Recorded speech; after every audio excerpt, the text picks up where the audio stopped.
All right, welcome everyone. We have another very special podcast. Good buddy of mine, Tom Marchese. He is in the house, known as King of the Cards. Tom, how you doing? Oh, I'm doing great. Thanks for having me on.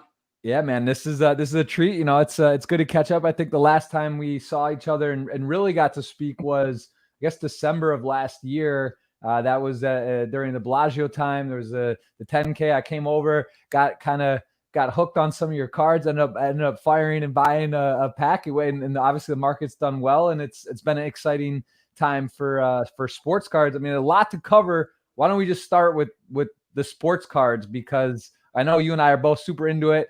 Tell me a little bit about your background in sports cards and what you have a store, and tell us a little bit about that. Yeah, so just to start, I like a lot of people who are our age was started collecting sports cards when I was a kid. You know, you go to the store, your parents buy you a couple packs, things like that. Yeah. Back in the mid '90s, and then 5 or 6 years ago, I kind of just stumbled into a card store that I now actually own in Las Vegas, and yeah, got back into collecting. And yeah, I just love it. You know, I like opening cards. I like the investment aspect of it. And then 2 years ago, I actually purchased a brick and mortar store in Las Vegas called Legacy Sports Cards, where the previous owner was just ready to get out. And I thought it was a good business in an industry that was about to get a lot bigger. And yeah, here I am now. I spend a lot of my day to day, like working there and kind of just keeping track of the business and keeping it running smoothly. That's awesome. I gotta say, like, I saw the coffee breakers. You see Dan Fleshman, who's kind of mixed into the poker world a bit. Steve Aoki, they're getting really into it. They did a big shop in LA. I know your store. You I guess you're moving or maybe getting a new one. But do you see this like coming? Do you think this is gonna be a thing now where there's actually a lot of brick and mortar start popping up? You think it's got that much juice and legs behind this current boom in the sports card world? It's definitely possible. I mean, in LA, I know there's like 30 or 40 different stores. There's just tons of businesses and whatnot. In Vegas, until recently, we were really the only store in all of Vegas. Now there's 2 or 3 other ones on the way. But yeah, I mean, there's a decent barrier to entry just because sports cards are so popular right now. It's really difficult to actually get the product, like get the boxes, get the singles, get the packs, like things like that. So yeah, I mean, I think a lot of people are going to try to open up stores as like the business becomes more popular, but it's definitely a lot easier for people to do more of like the online breaking, kind of like what Dan and Coffee Breakers are doing, versus having like a brick and mortar location where most of your sales are through that. Yeah, talk to me a bit about this store that you bought then. So how did that even come about? You know, you've had such a successful poker career. You've we'll cover that and go through your results and your career. But the sports card stuff, like, how did that was that like a thing you wanted to buy, or how did that? It's just kind of random. Like, this guy happened to have a like brick and mortar store, and then how did that come up that you wanted to buy it? Like, were you interested, or did he like mention it, or how did that go down, and how did you negotiate that? Because that seems kind of a hard thing to negotiate, right? A lot of cards, a lot of different prices. How do you sort of package that deal? For sure. I mean, what happened was I had an online breaking company with a friend of mine 3 or 4 years ago that we had started. And then Jared Blesnick, who's a different friend of mine, he has a really large breaking company, the Blez. So he actually knew the owner of Legacy Sports Cards. And the guy said, like, hey, I'm looking to get out. I'm looking to sell. So then me and Jared were friends, and Jared kind of just brought me in on the deal. And I mean, it went smoothly. The guy was very generous in like the offer he made us to sell the business. So we just took over the existing business, bought it. We still have all the same employees, the same general infrastructure, and we've tried to make some changes to maximize it. But really, we were just so fortunate that our timing was just amazing for it. Because if you look, the growth in sports cards and collectibles over the last couple of years is just insane. Yeah, it is. It's I same exact thing as you, where I collected as a kid. I think I see you were born, I think about a year. 87, yeah. Yeah, 87. I was September 86 or September 87. So we were collecting the basic same stuff, probably like the 80, the early 90s Fleer Ultra, like me basketball, and a lot of that stuff is didn't really do that well, or it just was not the right era, the right, kind of really valuable stuff. Of course, you go into like 86, the Fleer, Jordan, that whole set did really well, and maybe you got some of that. But it's interesting to see a kickback this much.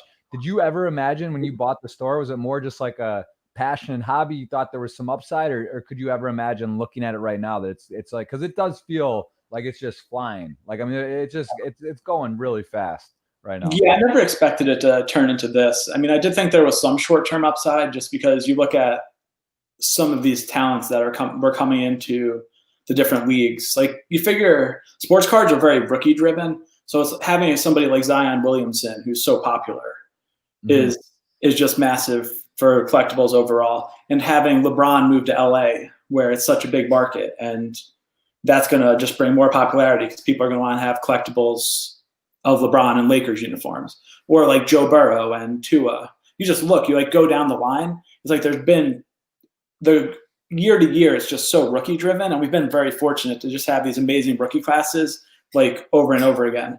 Like, you look at it, really what propelled the basketball market is the fact that somebody like Luka Doncic is such an amazing player. So people who were just getting back into it last year were buying his cards a year and a half ago, and now those cards are worth 15 times as much because he's such a talent.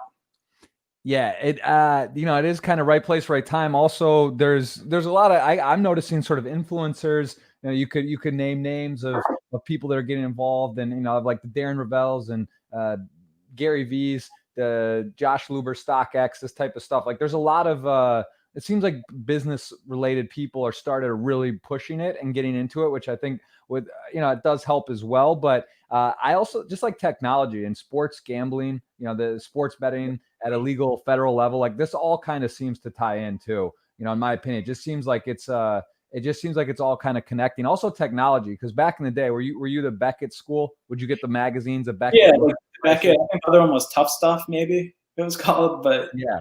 Like you base all your pricing off of that. So. Yeah.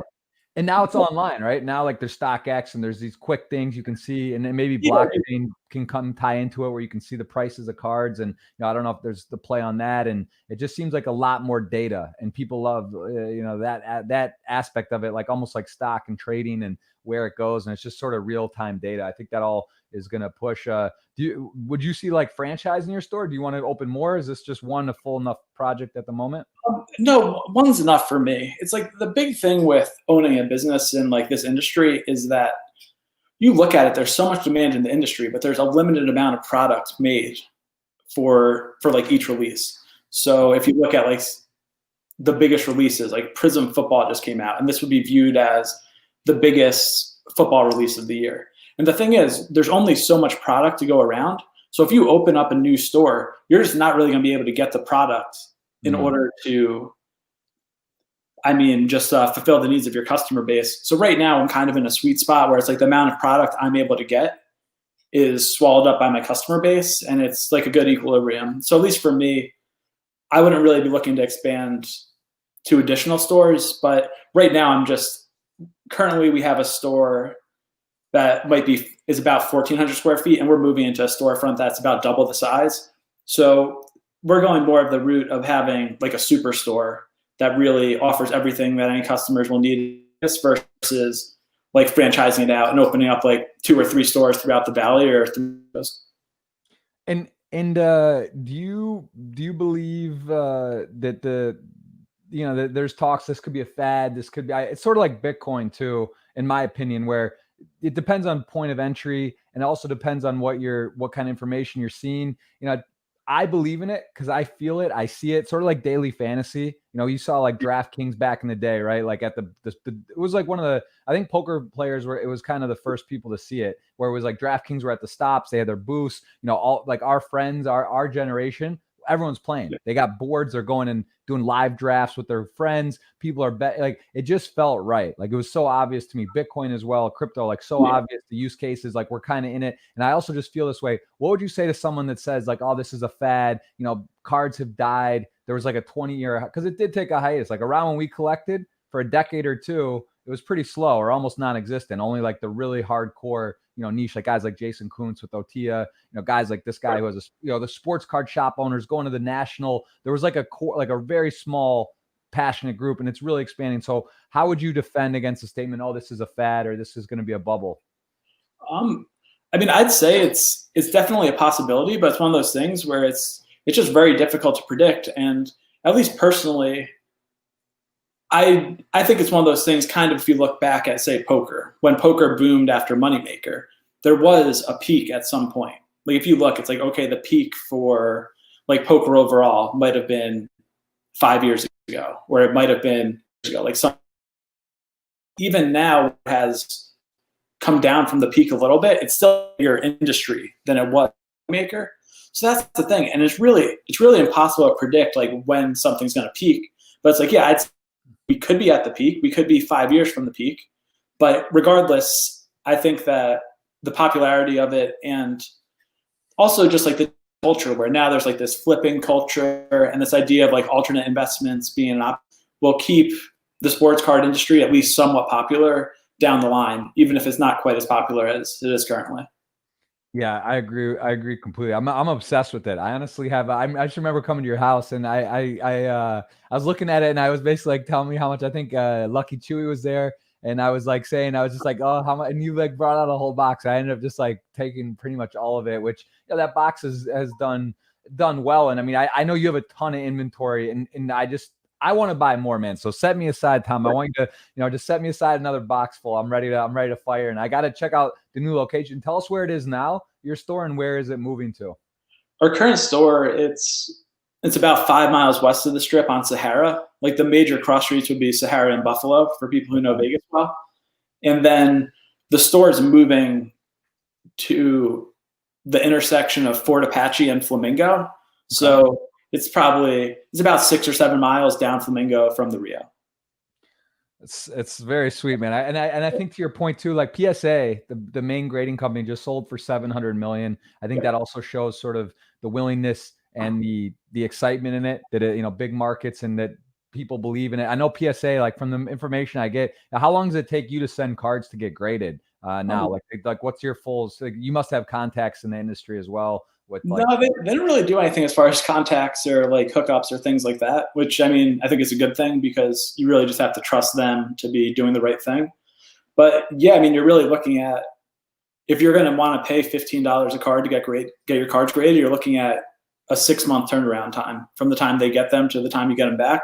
But then it's like, yeah, if you feel that you have a very valuable card, you could pay $75 and you'll have it in a couple of weeks.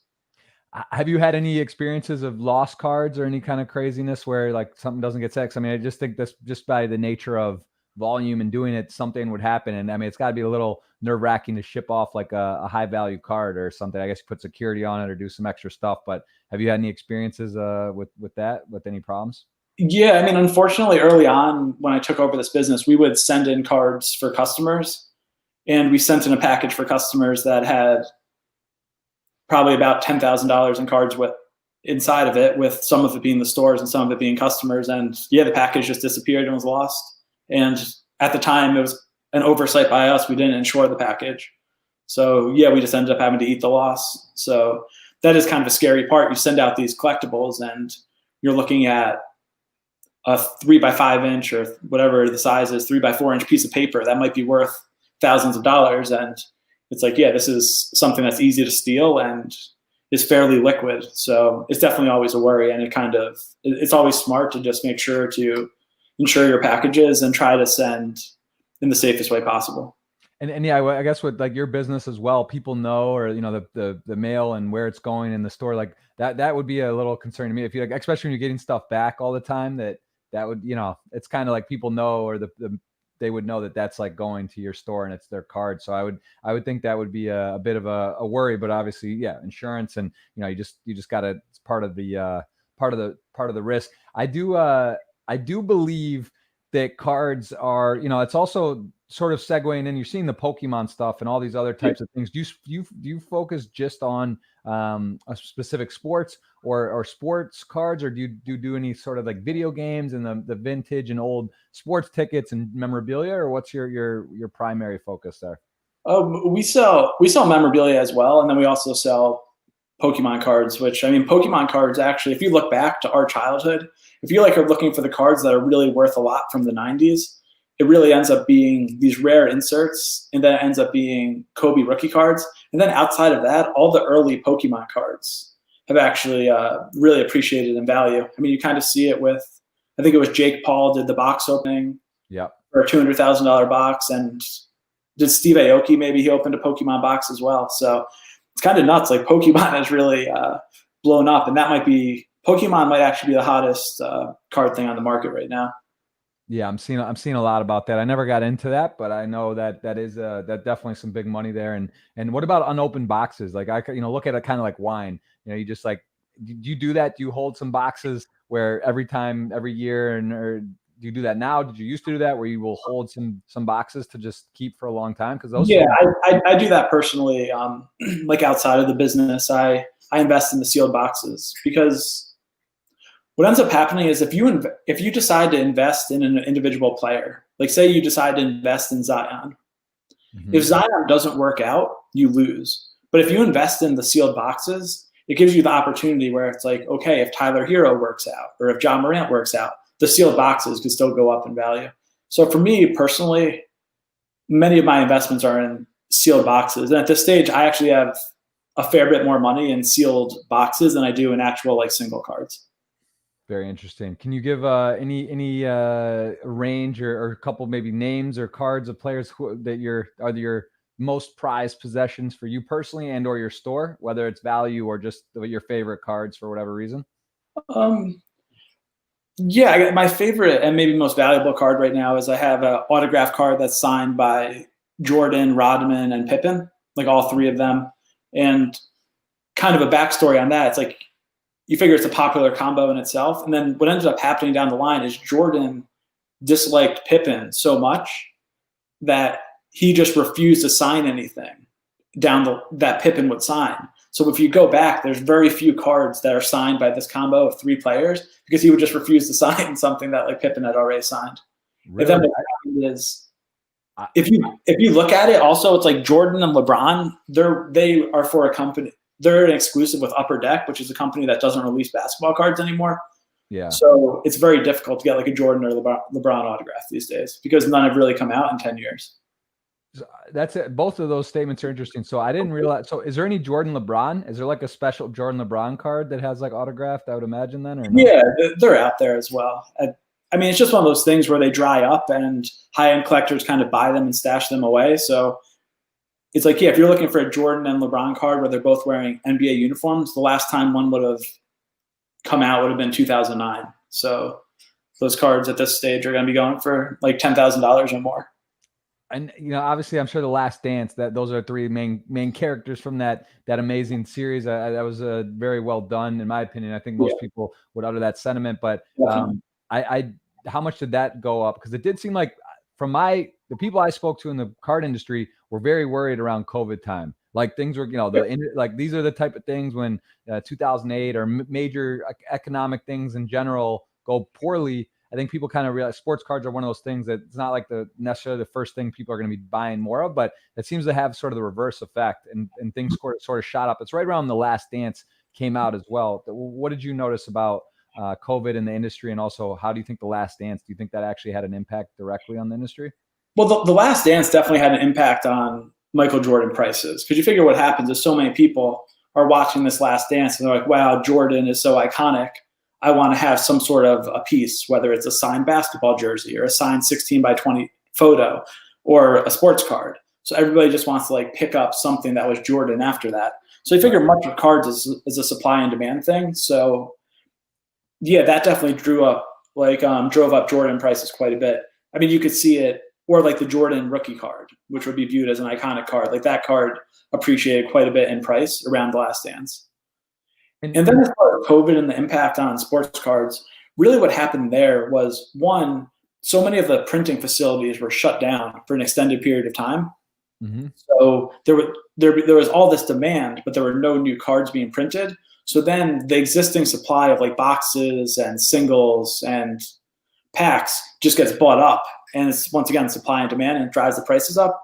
And the other thing you look at is during COVID, it's like all this money that would normally be spent on other things, where it'd be spent on like travel or dining out or sports betting, like all this stuff, like people weren't able to spend on those things. So instead, a lot of that money flowed into sports cards, and it actually helped the market quite a bit, because really it is entertainment. It's like, if you look, you could go online and you could have somebody open a box for you, or you could be in a chat room where everybody gets a card or two from a box, and there's kind of a sense of like community there. So it's like when everybody was stuck at home, it actually, it just really drove the prices upward. Really, that's man, that's interesting. I didn't even think about that specifically. That people were, they were spending on alternative stuff and wanting to gamble when there was no sports and that sort of that did drive in there. So I didn't hear that about Pippen. I didn't realize that. I realized they weren't like buddy, but I didn't know they actually had a beef, and I don't think I have heard that before. So what they like Jordan, what's his thing with Pippen then? Because I mean that's kind of his Batman and Robin, right? I mean, like they got it done together, but like what was the actual context behind that? I think that's just something that was generally known where Jordan and Pippen didn't get along that well, especially late in their careers. So if you're looking at it during the time period where like autograph cards were getting popular, it was fairly late in Jordan's career because Jordan didn't have a bunch of autographs until after his playing days in the 2000s. So yeah, I mean, it really is just something where if you just look for cards that are signed by both Jordan and Pippen, there aren't a whole lot of them. And if you look at cards that are signed by Jordan, Pippen, and Rodman, like that trio, I think there's only 25 copies. There's like one card that was numbered out of 15 and one card that's numbered out of 10 that were signed by them. So it's just like, the rarity just like drives up the price and also drives up, I don't know. I mean, it feels like a, what is that? What do those cards go for? I've never seen that card or heard of it. Is it graded? I mean, it's the same thing, big scale. I actually am waiting to get it back from PSA. It recently graded a PSA 9, but I'd guess it might be worth 40,000 or something like that at this stage. That's pretty sweet. And I am so interested in sports cards, and I love that you're have a store and are so deep into it and understand so much about it. I don't want to spend the poker. We'll talk about a lot of stuff, but the last thing I do want to ask about is the security in cards. What do you believe are the biggest problems? Because I know there was some in the 90s or early 2000s. There was a counterfeiter, maybe famously or infamous, someone that did something really made a lot of counterfeits and put a really bad it left a bad stigma in the industry. Nowadays I look at it like casino chips. There's going to be like ways to be more secure, but it's always a cat and mouse, right? Just like anything. There's counterfeits. There's, now there's computer printing. So what do you think are some of the biggest obstacles in engaging this? And what do you think a solution would be moving forward to make stuff that people know they're getting the real thing? Really, I mean, that's part of the reason why grading has turned into such a thing. For people who like don't know that much about cards, grading is like you send the card into a company and they check the authenticity of the card and then they give it a grade on a 1 to 10 scale off of the condition of the card. So I think it's just, there's still a big issue with counterfeits and also altering of cards where it's like, hey, this card has a bad corner, so somebody will try to cut off a small piece of the corner so then the corner is sharp so it appears to be in better condition. So really, I think what we're going to be looking at in the future is computerized grading, where it's just like very accurate, where the grade that's assigned, instead of being by like a human, where there's going to be some variation and some errors and like cards missed, I think you're going to be looking at computerized grading, where it's like the card is measured very precisely and graded very precisely. So that way people will know that they're getting the real thing. Very interesting. And is this something you've had? Do you see this? Like when people bring cards into you, or do you notice, do you feel like there's a fair amount of this going on where there's sort of stuff that isn't right, or is it really cleaned up a lot in your opinion recently? With cards, it's actually not that bad. Let's say for people to be most careful is with memorabilia, because unfortunately we do see so many people come in on a week-to-week basis where it's like, oh, here I have this signed Tom Brady or football, or I have like here's a Mickey Mantle signed ball, and the problem is that so much memorabilia is faked, where the signatures are faked. And there's so many companies out there that are providing certificates of authenticity that don't really. So I just say specifically with memorabilia, you want to be very careful and like who you buy from. And you want to make sure that's been authenticated by a major company, where there's only really 3 or 4 companies that I would trust. Yeah, no, I think that is one of those things where I can imagine there's a lot of that. It's unfortunate too, especially like eBay and these type of things. Like you want to make sure you're buying from someone who's really trusted and known, or go to a store, brick and mortar, have a good contact, because that is I'm sure that it's a large amount of counterfeit, but I mean there can be, and that's especially memorabilia. I think that's exactly. Careful on. Okay, well, if we maybe get some more sports card questions. I know we have on Twitter, we've got a giveaway. If you guys want to enter for a $111 ticket, courtesy of Party Poker. Party Poker's been kind to Tom. I know Tom won the million Vegas for $1 million. The $5 million guaranteed, I believe. He just shipped it for first. No big deal. We'll cover that as well. But we are going to give away a $111 ticket. So if you guys want to ask a question, we'll try to get to that. We'll get to as many as we can. We'll scroll through that towards the end, but that is over on Twitter at the pinned tweet. In the meantime, Tom and I are going to run through and talk about his career and life, and just give me a little bit of this this beautiful 19 million career you got. You started back in the day. It is kind of interesting. I think 97% of the poker guests on the show final tabled their first live event. So you're no different. You went top 3 podium in your backyard. You grew up in Parsippany, New Jersey, and here you go at the Borgata 2010. What are you, like 21? 22, I think. 22. 21, 22, yeah. Come right in, and you go there. Mr. Madsen gets this done. Man, I forget how many things he's won. He's won a couple of WSOP bracelets. Was this an actual WPT, or was it not a WPT? It was the Winter Poker Open or something it was called. Okay, but pretty much in line with the 3,300, the same format as WPT, same buy-in, big field, take third. Tell me about this. What's going on in your life at this moment in your poker career?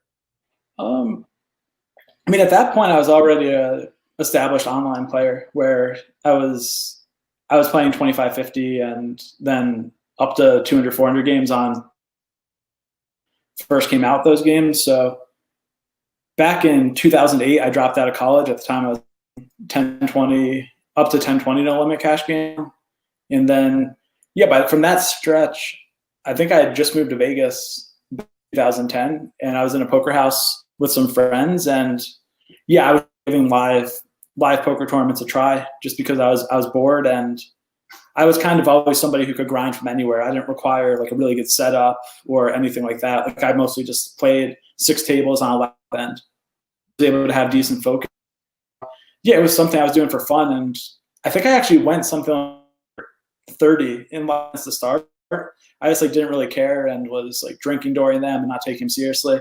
And then at the start of 2010, I mean, I was fortunate to have a couple deep runs and run. And how was it? Had you played any really live before? Is that like your legit first ever tournament? Did you not cash a couple, or did you just like show up and you're like, oh, I'm going to try live poker today, and bam, you got third? No, that's what I'm saying. I had already played a fair of like live tournaments and bricked them off because okay. Because I think I was 22 by then. So I'm trying to think. Like I remember one of the first live tournaments I played. There was a 40th anniversary tournament at the World Series of Poker. It was like a 40K buy-in, which was huge at the time. Like that wasn't really a thing that was going on. You know, like high rollers weren't really around like that.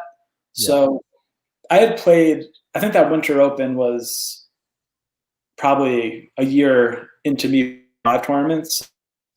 It happened to be my first cash. There's a good chance that tournament just got me overall on live tournaments, like up until that stretch.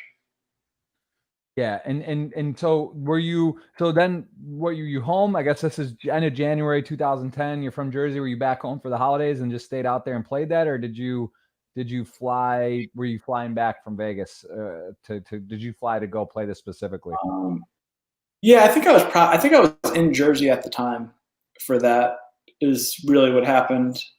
So a bit after that, then I was living out in Vegas with a couple friends for like the end of 2010. And that's when I had like the big run of all these live tournaments. And I was kind of just like a traveling live pro going to all these different WPTs. By 2010 in Vegas for the most part, full time. Okay. And then you take third, it's January. And then a few weeks later, not even literally 3 weeks later, you go to, I remember these NAPTs. I think it's when you got second or no, I thought it was Vanessa Selp's one, but no, it's not. Sam Stein, you get heads up, you go there, and there's also a pretty big field, and you get first place for $827,000. What was this like? How did this feel? Did you have your family there? Were friends there at this one as well? I mean, this is the significant score. What was this like? I mean, I mean, that was definitely like a career-defining win at the time. You know, it's like you get this infusion of money, huge in terms of your ability to play a bigger game, play whatever you want. So, So yeah, I mean, that's definitely the score that I look back on where it's like, wow, like this really me to being able to play like, oh, now I could play all these high rollers. I could play 200, 400 no limit. Like, while before these were kind of fringe games that I could afford to play, it's like at that point now I can actually afford to play really big. And I mean, that's kind of a common thing in people's poker career. Getting lucky early on, so then you have the bankroll where you could afford wise on your skill level is so important. Otherwise, it's like, hey, you might be one of the best players in the world, but you need to try to grind up $2 or $3 million to be able to play 200, 400 in a really soft game. Even if you're the best player at 10-20, it's going to take you years. Yeah, and I mean, this is something that I think it's kind of hard to understand. And you look at over the years, and you could name a dozen players, you know, yourself kind of included, or guys like take Dan Coleman, Justin Bonomo, Fedor Holtz, these guys that have these kind of epic runs. Jason Mercier for a while too, just was playing a lot, just seemed like was winning everything, going deep. And you look, and there's so many key flips, there's so many key coolers or spots deep that you have to run well in. You know, how much do you believe in that, where like the skill versus luck aspect, and to win an 872 person field, no matter how good you are, of course you got to have some luck. So tell me a bit on that. Like, what's your thought on how the luck versus skill is, and were you just that much ahead of people, or did you run looking back pretty well at that moment too, or do you think you were just like really, really ahead of the curve? Well, I mean, regardless of how ahead of the curve you were not going to have much more than maybe a 100 or 200% ROI. So yeah, I mean, I do think I was ahead of the curve in nowadays market, just because everybody's so. But yeah, I mean, it still takes an insane amount of luck. It's like maybe I was expected to maybe winner in the field at the time, probably not, but I was the biggest in the field at the time. What would I be expected to make? Like 200,000-300,000, you know? Maybe I'll mute rooms if you think. Yeah, it's a bit, guys. Let me know if the connection, how it is. For me, it was a bit choppy the last couple minutes, but I can still hear you. It's just a little choppy. Yeah, maybe give us a little tour, walk around, go Blair Witch on us, and give us a little action over there. But it was great until we started talking about the live poker, and then it was yeah, I don't know. After sports cards, Tom, it wanted us to stay on sports cards. We go to poker and things. Look at this place. What is this? A hotel? Where are we at? No, it's a house. Yeah. Jeez. Yeah. All right. So let's see if this connection is a little better, and let me know how it is, guys. People are getting a little choppy, they were saying, but Tom, Tom's internet. He's got a great house, great store, great career. His internet's a little suspect, but yeah, no, I mean, fortunate part of the internet's not the best. It's built really solid, but is the internet still sound, or does it still seem kind of choppy? Or here it does seem better actually. The second I can hear it better. Let's try that. Yeah, we're just getting to the good stuff, Tom. We're about to go down memory lane here and see all. How it dog recently, right here. Oh wow! Let's introduce. Who is this? This is Tessa. She's a mini Australian Shepherd. Very nice. I'm a big dog fan. That's nice. Good to have. Yeah. Good to have dogs. You need to have a dog during quarantine, you know. Yeah, so. You gotta have some. There's nothing like a dog. Growing up, I had my wife's she's not keen on the dog situation yet, but we'll once my son starts asking for one, I don't think she'll down, but right now it's a no. All right, so Tom, you ship it 827K, sort of puts you in a new stratosphere. But tell me, what were you doing at this stage to kind of already be a dominant player? Were you studying? Were you doing card runners? What was sort of your way of processing information and separating yourself early on as one of the elites? Yeah, I mean, back then it was much more, you have a certain friends who you just like talk poker with, where it's like, hey, I tried this thing out. Like, oh, I tried this out. This worked really well. And kind of just running different strategies by people. Because you figure back then there were no solvers. There was card runners was just coming around, where it's like, oh, here's some tips for how you can play better. So the game was way different back then. It was much more, it's like, hey, I'm here with, it's like, here's my group of 5 friends. Like, they're constantly sending hands constantly, and that's how. So I thought we had some strategies that at the time that were ahead of their time, with like small C betting and things like that. And then also just exploitive strategies in terms of how much you could get away with like really small 3-bets and 4-bets because people would play a shove or fold strategy against it. So yeah, but it was much more, in some ways, it was like more pure back then, in that, or I wouldn't even say more pure because that a weak way to view things, but more so the game was just different back then. It's like the skill set that was needed was a lot. And what would you say, like the poker landscape now with the solvers and just where it's at? What would you say the barrier to entry is? And if someone wants to come in now, what would be your advice? Like, is like a mandatory to sort of break into games? Do you need to do some of these coaching sites and work on solvers, or if you want to beat like $1, $2 at the casino and play like $10 tournaments online? What would you say to somebody who's trying to get involved now? Because it is a lot different than it used to be. I mean, ultimately, still, it's like your base has to come from just experience, where it's like, okay, you have to just put in a lot of volume, whether it be like, okay, you're going to start at play money and you're going to play a lot of volume at play money, or you're going to play dollar tournaments or 1 cent, 2 cent, or 2 cent, 5 cent cash games. Because you still have to have like a base that makes your game somewhat fluid versus like, oh, I saw on the solver, like it tells you you should kind of play something this way, or like, oh, I watched this training video where they give you a strategy. Because the problem is, if you don't have, at some point, it's like you still have to, especially if you're trying to beat smaller games, you really just need to be able to hand read, and you need to be able to kind of just like put players into different categories where it's like, oh, this type of player way under bluffs in this spot, so I should fold way more than like I'm supposed to, you know?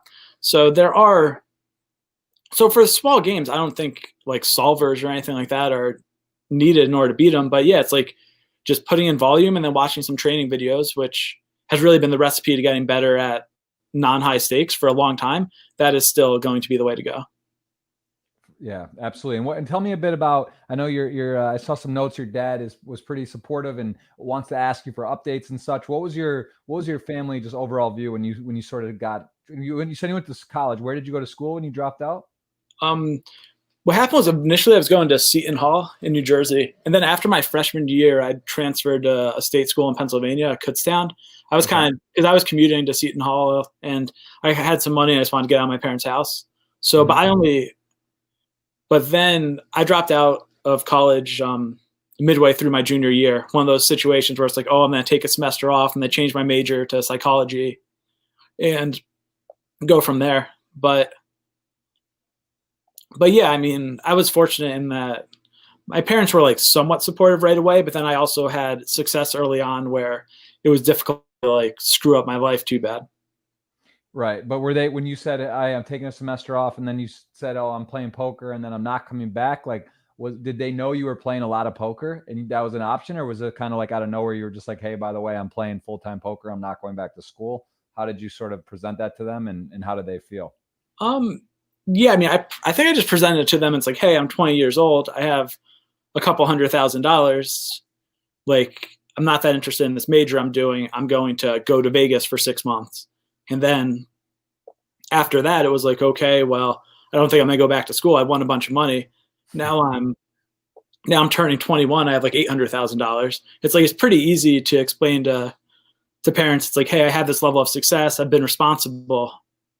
But so my parents were fairly supportive, and my dad definitely like enjoys following along and things like that. But it was certainly like easy for them to be supportive early on. Right. Yeah. You could also, you could show them, you could show them your results, and they saw now, I guess, and then you have the tournament scores, and then it's just kind of game on. When did you know that was going to be for sure full time? Was it right at this time? Like, you took 6 months off, you didn't go back to college, and you had some good results. Was this like, you were like, I'm doing this for a living, or were you still like looking at maybe some other possibilities of like a career? Yeah. So what happened there was, I was taking 6 months off. I moved into a house in Vegas with some friends, like Will Reynolds, who you know, and then this kid Adam Sequist, and then the other person was Rich Lindecker, who unfortunately passed last year. But so really just living with them, and I had a good bit of success, and I was fortunate enough to have a piece of Rich's action when he got second for $500,000 in like a 5K World Series of Poker event. So that definitely that kind of like bought me more time. You know, it's like, hey, I was going to go back, but I had a really successful stretch, so I'm going to take some more time off.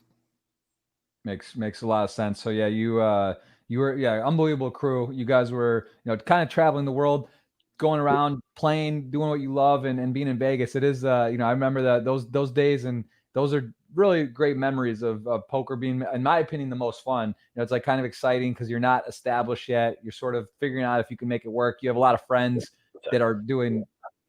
Nope. Oh, this sound is much better, by the way, so we can hear you clearly. But yeah, these are the ultimate. This is what it's all about. This is really the journey and the early on, and just not figuring it all out and kind of doing something fun. And from there, though, what was at what point would you say to like go to the next level? Was there something that happened? I see in 2012 this 100K you take down for 1.3 million. Was that another like milestone, or at that point were you already playing a lot of 100Ks and or was this like I mean, this is $1 million score though? Yeah, that was a milestone. I mean, really there was this 5-year period in Vegas where the tournaments were just unbelievable in terms of the quality of like the high roller scene and whatnot. So I'd say the big turning point was when the Aria high rollers first came about. Like, it was something where it was almost all Vegas players or like American players, and the ratio between professional players and recreationals was ridiculous, where it might have been a 50-50 split or something like that. That would be completely unheard of nowadays. Yeah. So really, I'd say that's probably when I was able to take it to the next level, just because like, hey, look at these tournaments. They're running 15 times a year. Like there's 30 or 40 high rollers a year in Vegas, and the fields are all completely amazing. And most people don't know about them yet. So this was like pre-Poker Go and the Poker Go studio. So that was really a fortunate time for me, where it was just like a right place, right time thing, where it's like, hey, Carrie comes to everybody. He's like, hey, we're going to start tournaments. We're going to do 2 25Ks and a 50K, or a 25K, a 50K, and a 100K. And I mean, the fields were just unbelievable looking back. And I was lucky in that I was able to capitalize extremely well during that 3 or 4 year stretch. Yeah, it's got to be pretty fun too. Basically, Carrie, similar. He's a guy who's very successful in business, has a very big passion in poker, sort of probably like you, poker to cards, and he just decides to plop this stadium in this setting for like a playground for high rollers in your backyard. I mean, it's got it, and you're at the right place, right time. Pretty cool. Yeah. What do you think, Kerry Katz? Where does he fit into the poker Hall of Fame, or poker? The trajectory of the game and the high rollers. I mean, he really has with Poker Go. Building the Poker Go studio and all the doing this whole the whole production value of poker. How much do you think he's contributed to the growth of the game and poker? Yeah, I mean, he's definitely done a ton for it, especially on the high roller scene and all the work he's put into, just like, hey, getting these high rollers televised, bringing back high stakes cash games and things like that. I mean, I would say Kerry is likely on his way towards the Hall of Fame. I mean, I don't necessarily fully know the requirements or like expectation for people, but it's like if he has longevity in the game where he continues to grow it for the next handful of years, it'd be hard to have an argument against him being a poker Hall of Famer. His record's also ridiculous. I think Kerry's like one of the more, I don't even know if he's underrated anymore, because great. He's playing a lot of the short, not huge fields, but he has a ton of cashes now. I mean, he's got to have like 20 million himself or 15 million. I'm sure a little more than that even. Yeah.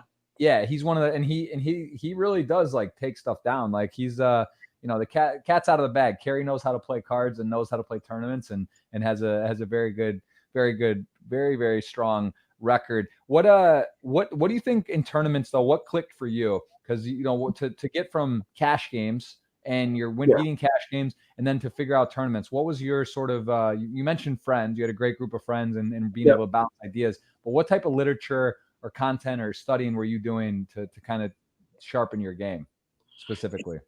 Like the tools to get better were different back then. So a lot of it was kind of looking at programs like ICMizer back then, where you would be able to run ranges where it's like, okay, I think this person is opening this percentage of hands. I think they're opening 30% of hands. I think they're only calling this percent. So because of that, I could like shove these hands, or just like looking through hand ranges and it's like, okay, this person's opening way too much compared to what they're defending versus 3-bets. So it's really just doing back then kind of basic math, because so much of tournament play 5+ years ago was just exploitative play, where it's like, okay, this person is extremely unbalanced. What can I do to take advantage of them? And you just do some like simple math and like look things over to improve.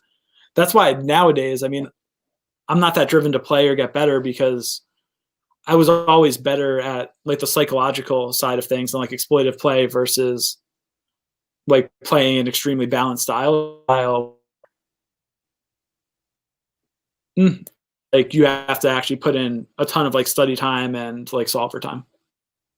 Right. Yeah, it's for sure. It's gotten, the landscape's changed, and definitely very, very competitive out there at the highest levels. Which is for you, what's your most significant win? The one that means the most to you, for whatever reason. You obviously have a lot of 7-figure and big scores here. Is there anyone that stands out as being special to you? I mean, I'd say the two biggest were likely the NAPT score and then this recent party poker score, because the NAPT score, like years ago, that kind of kicked my career as a player. And then other score, which happened, I mean, probably like almost 10 years later, the first main event I won since then. And also that was during a period of time where my poker career was kind of winding down, where I was putting in a lot less volume, not playing regularly anymore. So it's kind of like those scores like bookended like my time as like a full-time live tournament player. For sure. And what is more enjoyable for you, to win this 536 person 5K for about $1 million, or taking down 100K, with 20, 30 entries, or 25K with 30, 40 entries? What do you is more exciting? Or are they the same? Or what's more no, I mean, it's always going to be the main event, of course, because I mean, with the main event, it's like at the time you're not thinking to yourself like, oh, I'm running so good, like, wow, I keep getting so lucky. You're thinking to yourself, oh, I'm playing so well, like I keep making all the right decisions, this and that.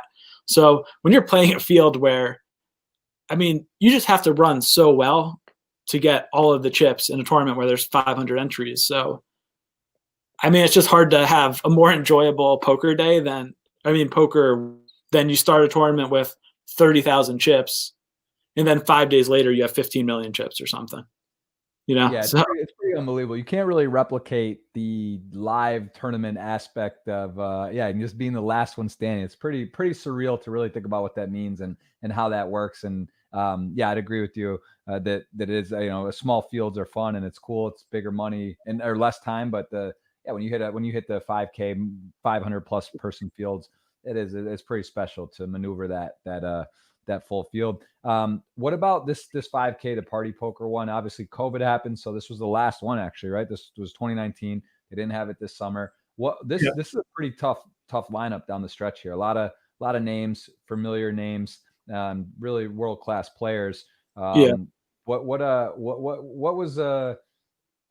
kind of worked for you in this? Did you have all the chips? I think we actually played in this for one of the days briefly. What was kind of like working for you in this tournament in particular?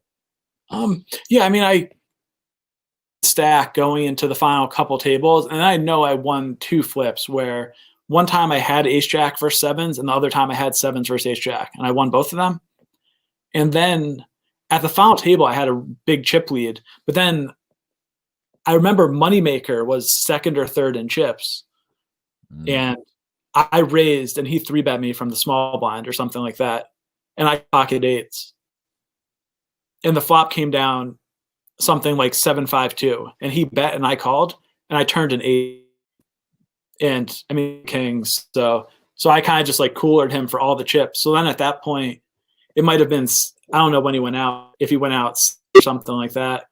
But at that, I might have had 70% of the chips with 5 left or that, like a ridiculous thing. So I cruise from there. So one of those just like dream stretches where your bluffs work, you win your all-ins pre-flop, you get there when you're behind, like all that stuff. And I mean, hey, that's what it takes to win a 500-person tournament, no matter how good you are compared to the field. And I mean, at that point, I mean, I might have been one of the better players, but I certainly wasn't anywhere near the best player in the field. For sure. And give me a bit of your playbook on, and just in your experience, been in the game for 15 plus years, roughly. You know, I think that's about right. When did you start playing online? Was it 03 or 4? Because 08, Yeah. 07 was your first. It looks like your first ever. I'm sorry, no, this was your. Well, we can see your first ever cash live was 2010 actually. So, Yeah. how playing before that? Yeah, I probably started. Yeah, I probably was playing seriously online in about 2005, because by the time, because I remember going to Turning Stone Casino, which was kind of an epic place back then, because that's where a lot of like the bigger players who were playing online back in the day would go there, because the European Poker Tour was just becoming a thing. It was the place where it's like, hey, if you're an American player under 21, like this is where you would go to play poker live. So yeah, I actually started off my career as a limit hold'em player, the 17 or 18. So 14, I transitioned into hold'em during my sophomore year of college. So that would have been, I would have been playing a hold'em first back in 2007. And what, based on your experience and your friends and seeing people that have done well, and then not done well, what do you think are the most important attributes, longevity for a poker player that you see? You know, because it's not always the best player, the most talented that makes it, or does well. So what would be sort of some attributes that you just think is the winning formula to have to be really successful in poker? I really think it's work ethic and just consistency, because there's so many players through the years who have been amazing players for different stretches of time, but they never like utilize, or has never been where on their best days they're amazing, and then on their worst days they're not great.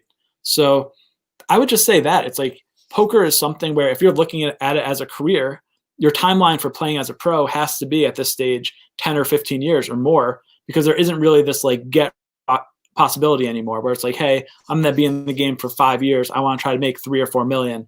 Then I'm going to transition to something else. But that doesn't really exist. So it's kind of like, just be consistent, set goals more in terms of like volume and study and things like that versus winnings. And then the other thing that's really crushed a lot of poker players through time is it's like, hey, you really just have to keep your spending intact, and you have to have decent bankroll management. Because I mean, how many people do we know who have final tabled them and given it all back, whether it be spending a ton or gambling too big and things like that? So it's like, hey, kind of know where you're at, gamble within your bankroll, and try to keep your spending down, because who knows if you're going to be making what you're making right now 5 years from now. Yeah, no, it's great advice, and it's true. I mean, it's you know, bankroll management, game selection, discipline. There are, of course, a lot of access to some bad habits, right? Like with being around casinos, betting, other vices that can happen. So I think that is it's really easy to succumb to those. And yeah, I think that you know, it is cool to see guys be around because we are from the same generation, and seeing some of the guys that are still doing it, whether it's full-time, part-time, or a combination of other things. And I think that's the most, seeing you segue, have like this passion and get into business with sports cards, you know, stuff like that. It's very cool, because like that is also very important to have other supplemental income, diversify, you know, take away a little bit of the pressure from just the results of playing and seeing, you know, even I think that's also hard when you're having so much success to sort of tone it back and not walk away, but just diversify when things are good, and maybe realize too, you've run well, you're doing well, and I want to try to parlay that into some other types of things. What do you think you would be doing if you weren't playing poker or even like sports cards? What's some other type of hobby or maybe a job or something that you think you could do, or industry that you would like to be in? You're basically doing it. You're doing what you like, right? Honestly, I don't really know. I mean, yeah, it's like I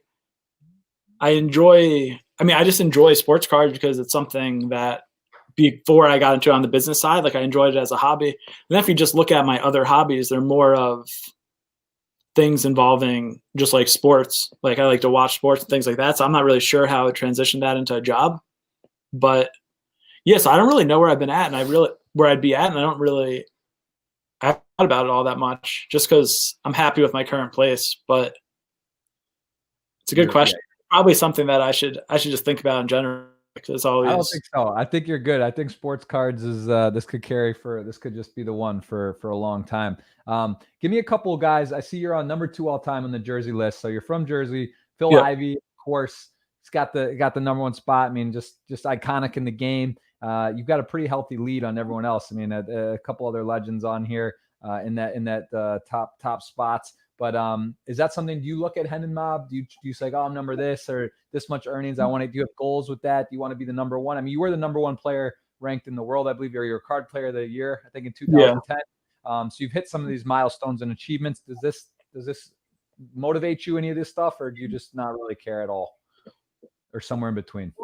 Yeah, somewhere in between, but I try not to worry about it nowadays, because one thing that I think everybody struggles with, and I've struggled with a little bit as well, is that they compare their success to other people's. Mm-hmm. And I mean, that just isn't something that's really going to lead to any sort of happiness. So maybe at one stage I thought like, oh, maybe I'll be number 1 in the world in all-time cashes and things like that. And that's like a fun like goal. But at this stage, I know that's not realistic. I know I'm not going to be playing a ton of high rollers or live tournaments moving forward where I'm ever going to get there. But yeah, so at this point, I'm driven by those things as much. When I play poker, I play because I think I'm winning some money and because I'm enjoying it, not to compare my results to other people. Especially where at this stage, if I compare my results to other people, my results aren't that great. Is really what it comes down to. Like if you look at it, what a lot of these top players are doing nowadays is, I mean, pretty unbelievable in terms of like the amount they've cashed for and things like that. Yeah. Tell me about the main event. You've got 14th here. Is that your deepest run? I assume that's pretty freaking Yeah, deep. it is. What was that like? How is that different than some of the other ones? Because I mean, that's sort of the ultimate dream, winning the 5K, some of these main events for an NAPT, the Party Poker Million. They're cool, they're prestigious, but this is the one. Like this is the one that everyone talks about, ESPN, the coverage, like the dream. How did this run? How was this for you? And what experiences would you say that you took away from this tournament? Yeah, I mean, really, I'd say the main event's the only tournament where I ever played it. And like people always say, like, oh, it's such. You figure the commentators will say, like, oh, it's so grueling. It's 10 days of poker, this and that. And yeah, I'd say I didn't even necessarily enjoy it that much because you're playing so many hours a day, so many days in a row. And also it is just a crazy amount of pressure because you're thinking like, oh, first place is 10 million. Like, wow, we're playing for so much money. There's all the press around constantly. It's like, oh, if you final table, like what are all these things you have to do, you know? So it's one of those things where it's a little bit hard the moment you're worn down and there's so much like outside noise. So at least for me, I mean, it was fun to get deep and like have the huge stacks of things like that. But in terms of actually like enjoying it as it goes, you have so little time to step back and be like, oh, this is awesome. I'm the 6th or 7th day of the main event because you're literally getting there at noon, getting home at 2, and then you have to turn around, fall asleep, and get back there at noon the next day, you know? I mean, the way the main event is set up currently is certainly very difficult for older competitors to like hang in there and play their A game throughout. For sure. I'm looking at some of the names here. I actually forgot this. I didn't realize John Sin, who won a few years later, got 12th or got 11th. Yeah. That's pretty crazy. You do see some guys that just have so much, and there's Blesnik too, man. You guys get card shops, getting a lot of cards between the two of you going out. That's pretty crazy to go. Yeah, no, that was. It's got to be fun. How was there any decision or hand you would do differently looking back in that spot? Like, did you have a lot of chips? Were you hanging on at the end, or what was your bust out situation? Yeah, I mean, it was frustrating a little bit in hindsight because I think with 18 people left, I was maybe 5th in chips, you know, something like that. Mm-hmm. And yeah, I mean, ultimately I got coolered for all of it by Key, who ended up winning, but he raised pre-flop and blind versus blind, and I called with Jack 10 of clubs, and the flop came down 9-8-2, 2 diamonds and a club, and he checked and he raised against me a few times previously, but in hindsight, I had a hand that I could have just like bet and I would have won the pot, and instead he just like backdoor flush over flushed me. So I actually do remember this now. I do remember this hand. I remember that stands out. It's pretty sick. So like the turn was a club, he bet it and you called or something, and then the river. The turn was like the 5 of clubs, and he bet real small. And I thought like, oh, it seems like this guy might just have ace high or something. He's just like betting. So I actually raised him on the turn, and then the river came. I remember on the river, it's like the board was 9-8-2. The turn's a 5 of clubs, and the river's a 6 of clubs. And he checks. I'm just thinking like, wow, this is way too easy. Like, how are you going to just get there like this? But then, yeah, he had the nut flush. So what, you bet big and he shipped it, or I went all in, and he, he called it. Oh wow, yeah. But yeah, I mean, overall, it's. I was fortunate to go that deep. I mean, you go that deep in the main event, it's practically the same as winning a normal tournament in terms of like a main event. I mean, I don't know what I cashed for, if it was 350 or 400 or something. So yeah, 430. No big deal. That's a big score, big sweat, and very got to be fun. I mean, to get down to 2 tables and be right there and can taste it. But yeah, very cool. So that's another big score. And what about what do you think about the current landscape of the high roller scene? You said you had the luxury of it's been in your backyard, Carrie, with setting up with the Poker Go studio and a lot at the Aria, having this great tournament so often. But what about the allure of traveling and going around and playing? It's just something that you're just not as interested in anymore? Or do you see yourself, could you like the Triton, for example, they have some big high rollers, pretty cool locations. I don't think you've made many of those trips or stops. Like, yeah, I haven't. Something that would interest you, or just not really at the time? You're just focused in your yeah, I mean, there's definitely a few locations I enjoy traveling to. I think the Hard Rock in Florida is like one specific one. I mean, yeah. I think, are you down there? You're in Florida? That's, yeah, my home base is Miami area, and I do, that's like, I'd spend probably a quarter of the year, quarter to a half a year here. So yeah, it's awesome. They built that $1.5 billion. Yeah, exactly. I don't know if you've been there. I was there for the opening of that. That was amazing. Have you been to it yet? No, I mean, you figure it was just opening in like October or something, and then Corona came around. So yeah, I mean, after COVID, especially after being like cooped up and not traveling as much, I would like to go down to there and maybe hit up one of these international stops, whether it's like Barcelona or whatever one of the big party poker stops might be that's coming up. So yeah, I would like to travel a little bit more, but I doubt I go to something like Triton, where it's much more like high roller themed, where it's like edge, if it even exists, is in a lot of these high rollers at this stage. Well, I mean, the thing about the Florida one too, at the Hard Rock too, their 25K gets like literally, I think 3 years in a row, it's been like 116 or 117 entries on the dot. So it's like a pretty big 25K. It's nice, and actually pretty good value. So yeah, for sure, that's a cool stop. What about PLO versus Hold'em? What do you prefer? I see you have some PLO scores and some deep runs in WSOPs and 25Ks and 10Ks. Which game do you prefer? Yeah, I mean, at this stage, I probably prefer PLO, just because I think it's a game where if you have okay fundamentals in terms of even just your pre-flop play, you can kind of feel your way around even when you haven't played in a while. It's like maybe your size is going to be a little bit off for things like that. So yeah, I mean, I probably prefer, like when I play cash games online nowadays, I mostly play Omaha, just because I think I could jump in and be more competitive at reasonable stakes versus Hold'em, where so many people have been studying and really know how to play every single spot. So yeah, I mean, I don't think PLO is an especially good game for tournaments, so I still would lean Hold'em for tournaments. But then I think PLO for cash, especially if you're looking to get a little bit of a gamble in.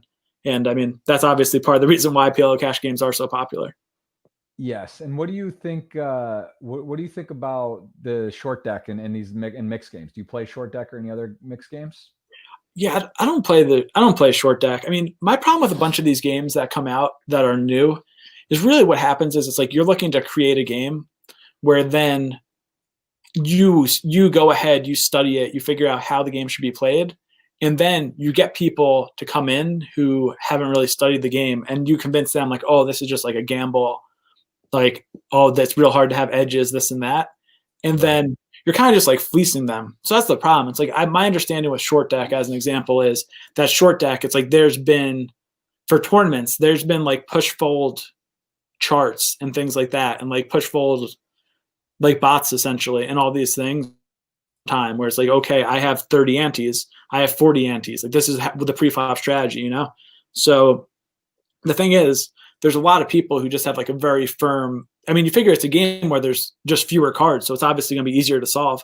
It's like, hey, there's fewer cards and the stacks are shorter. It's like, how hard is it to solve this game? So at least for me, I'm just not a fan of some of these newer games where they're so, oh, this is a great game for gambling, but really it's more of, it's like, hey, fleece new players who are transitioning over to it, who are likely going to play spots either too tight or too loose in different situations. Right. Yeah.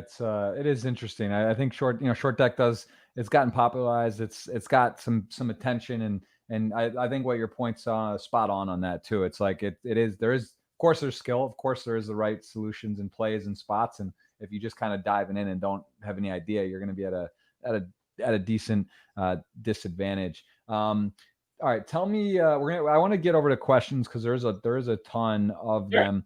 But what about looking back to? I mean, because it's interesting that you have almost $20 million in lifetime's earnings, and you don't. Correct me if I'm wrong, but you don't have a WSOP, EPT, or WPT, WSOP, or EPT. I think you have some seconds and thirds. Is that right? I mean, you've won major events, but not one of those titles. Is that still true or no? Because I know you were. I think. Yeah, that's correct. I mean, I figure I've won the party poker one and then APT, which are kind of like fringe.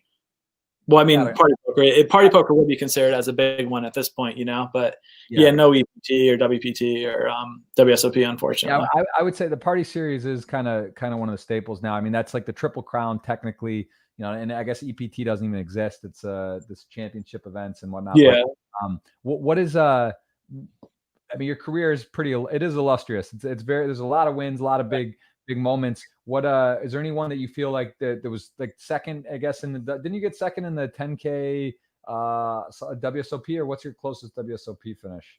I got second in a 1500 pot limit hold'em, which that one was, I've had a few close calls in the WSOP, and that was the closest, just in that I was all in ahead to have the majority of the chips, and it didn't work out. But I mean, fortunately, I've never been somebody where it's like, oh, I really need to win a bracelet, or like, oh, I really want to win a WPT or things like that. I mean, it'd be fun to, but I mean, I can't say I've honestly ever like tried really hard to, it's like I was in Vegas during this World Series of Poker online and I played 5 events. So it's like, it'd be cool to win one, but it's like, hey, how hard am I trying? It's like, I don't think I've ever played more than 15 or 20 events in a year. So for sure. And what do you believe on the online versus live? Do you think these, that should count as bracelet events if you win online, or shouldn't, or especially with COVID now? I mean, it's a bit of a bizarre year, so it's kind of nice to have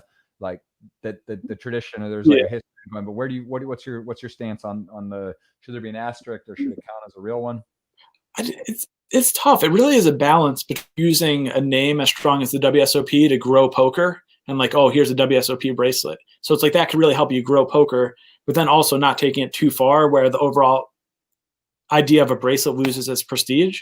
So I mean, if I truthfully had to say, I would think they probably had a few too many events this year. But at the same time, I understand that this is a company that normally makes a ton of money off this WSOP brand, and they weren't able to run any tournaments this year. So they're trying to capitalize off the name.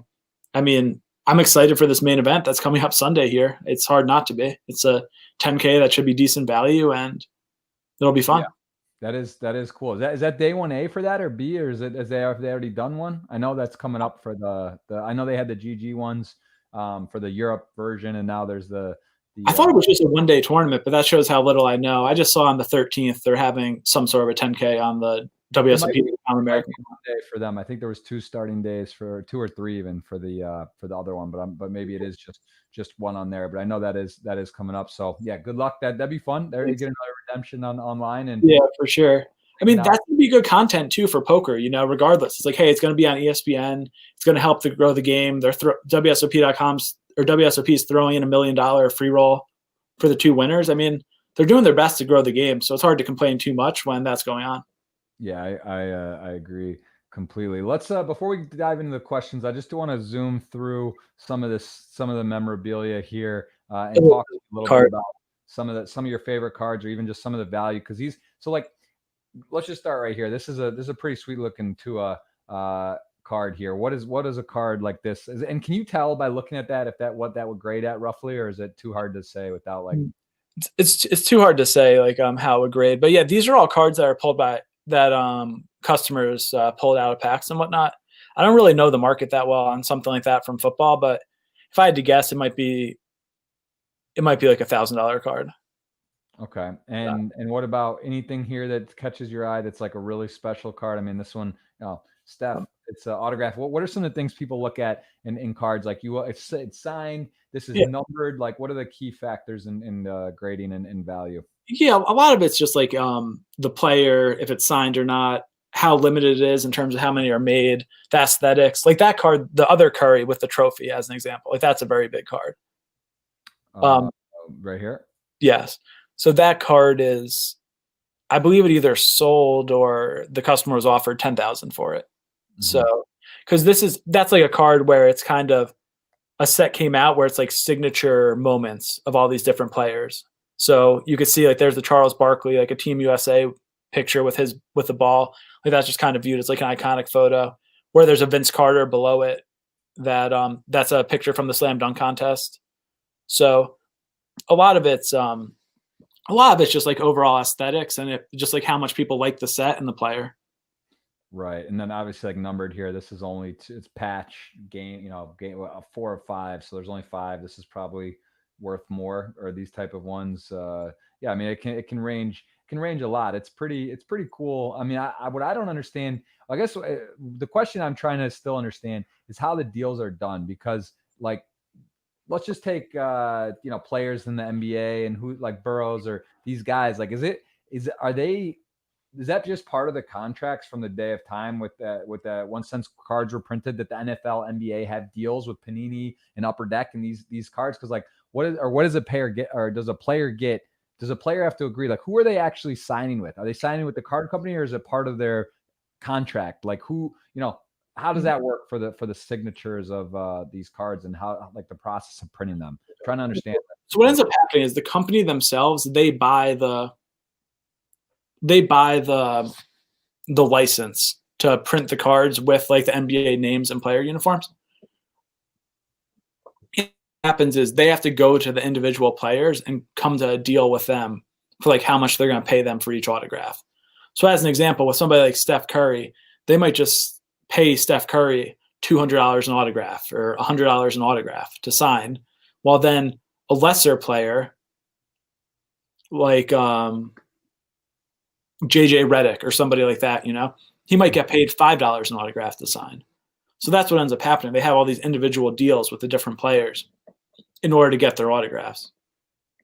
But so like you there literally could, so guys, yeah, I mean, you figure if it's $10 an autograph or 20 an autograph, it doesn't take that long. I forget that. I remember the numbers, how much it takes in an hour, like on average, or rattle them off. But so that would be, so not every player they're going to have just different deals, of course, on the company, but it's actually the company like Upper Deck will sign Jordan or LeBron to exclusives. Some guys do exclusives, and then from there they have their own deal worked out. But the NBA has a deal with the card companies, correct? To have like to use their stuff. to use like the name and likeness of all the current NBA players. So that's the thing. If somebody's retired, they actually have to go out and then pay in order to use their likeness. So like say they want to put Kareem Abdul-Jabbar in a product, they're paying him some amount of money per year. It's like, hey, we want to be able to use your picture and name in different products. Wow, this is a pretty unique card. You got different sports here. You got all the Pele. What's something like that go for? This is pretty unique. Probably not that much. I'm not sure exactly, but if I had to guess, anywhere from like 400 to 600. Really? I would think that with the different like kind of legends of the game. Yeah. It's just a kind of random mix, and like Pete Rose isn't very popular in terms of like a Pete Rose autograph. You might be able to get it for $20 on average. Right. He was I know he was in Vegas at the mall, right? Signing at one of those stores for a year. For a long time. Yeah. Yeah. Okay. Well, very cool. So yeah, these are this is all stuff like these are are most of these available for sale at your store, or these were people's cards that they got or brought in, or is this pretty much like at one point this is available for someone at your store? It's a mix. Like some of it is cards that we've bought off of different customers. Others are just that if somebody gets a really good card from one of our packs, we'll usually post it to our Instagram, something like that. So very cool. Who would be a player too that you think are just like good value buys at this moment, whether rookies or a few years old, but just cards that if you see them, you should try to grab them and you think that they've got a good track record for moving forward? I mean, I'd say Kyrie Irving could have some good upside. I mean, he's in a strong market, and the East is pretty weak this year. So if Durant comes back looking good, I mean, the Nets could pretty easily make the finals. So I think Kyrie is somebody where there could be a spot for redemption. But I mean, that's really what it is. Like you're looking for a player who's an all-star level player who's on a team that could potentially win the championship, who's not that expensive. So, I mean, Kyrie, even like Durant, you know, if you think that Durant's going to be one of the best players in the world still, it's like you should buy more Durant cards. So, or if you think that the Clippers have a really good chance of winning the championship, then it's like, yeah, Kawhi and Paul George aren't that expensive right now compared to some of the other players. Like Kawhi, for example, is much, much cheaper than Curry. If you think like, hey, Kawhi has another couple championships in him, it's like, hey, he's somebody who's worth buying. Right. Which is also why it is fun, because there is the gamble aspect of it. You know, guys are who's gonna do well, who's not, and you know, you're kind of making some educated guesses, and also the industry could just do well as a whole, and then doesn't really matter in particular. But yeah, it's all supply and demand. That's really what it comes down to. Well, let's dive into the Twitter streets again, guys. If you want to ask a question for Tom, we'll have a chance. We'll run through them. We're giving away a $111 ticket courtesy of Party Poker, and we are gonna go through and knock out some of these questions. You ready? Yep. Let's do it. So starting off here, what do you think about the future of online poker? We're hearing about RTA, solvers, this type of thing. What do you think the future holds for online poker? I think high stakes poker is gradually shift more towards live, where there's less risk with RTA and things like that. Yeah, I mean, I think for smaller and mid stakes games, for online poker is great. I mean, there's as much demand as ever for people looking to play smaller stakes or like $10 to $50 things like that. And a lot of good providers who are doing that. I think the long run mid to low stakes is, I mean, I'd be pretty optimistic. For sure. And what about live poker? Because it seems like before COVID, numbers were crazy. Guys, it feels like people are kind of itching, right? You see people still, even with the situation, the glass is up, people are going, tournaments are happening. The live poker market pre-COVID was just flourishing. And do you have any feeling like live poker has any? I think it's going to be massive. Like I wouldn't be surprised if not this upcoming World Series, but the one after that is like the biggest main event ever, you know? So we'll see. But I mean, yeah, I saw there were 4 tournaments at the Wynn this past 10Ks, and they all got good fields, and there was so much demand that they're doing them again this upcoming weekend. So I think there's a ton of pent-up demand, and we're going to see amazing numbers across the. I'd agree with that. What's your favorite movie? I don't have one. Nothing jumps out. No. Favorite card in your collection? We kind of went over this, and what about the grading companies though? PSA versus BGS and Beckett. You know, the BVGs and these. Do you just go strictly PSA, or do you do a mix of them? I do a mix. I think PSA is better for reselling, but then I think that Beckett is pretty good value to buy right now if you're going to hold on to the cards, because the overall condition on a lot of cards is fairly similar, and the price difference is massive between, say, a Beckett Gem Mint 9.5 versus a PSA Gem Mint 10. So, can you explain that a little bit? What is the difference?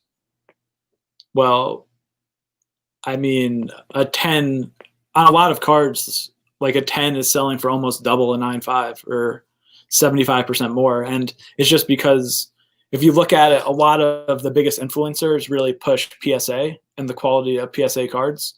So because of that, PSA has been kind of sold as like, this is like the investment grade to put your money into. So I think for the masses, in the short term, they're mostly leaning PSA.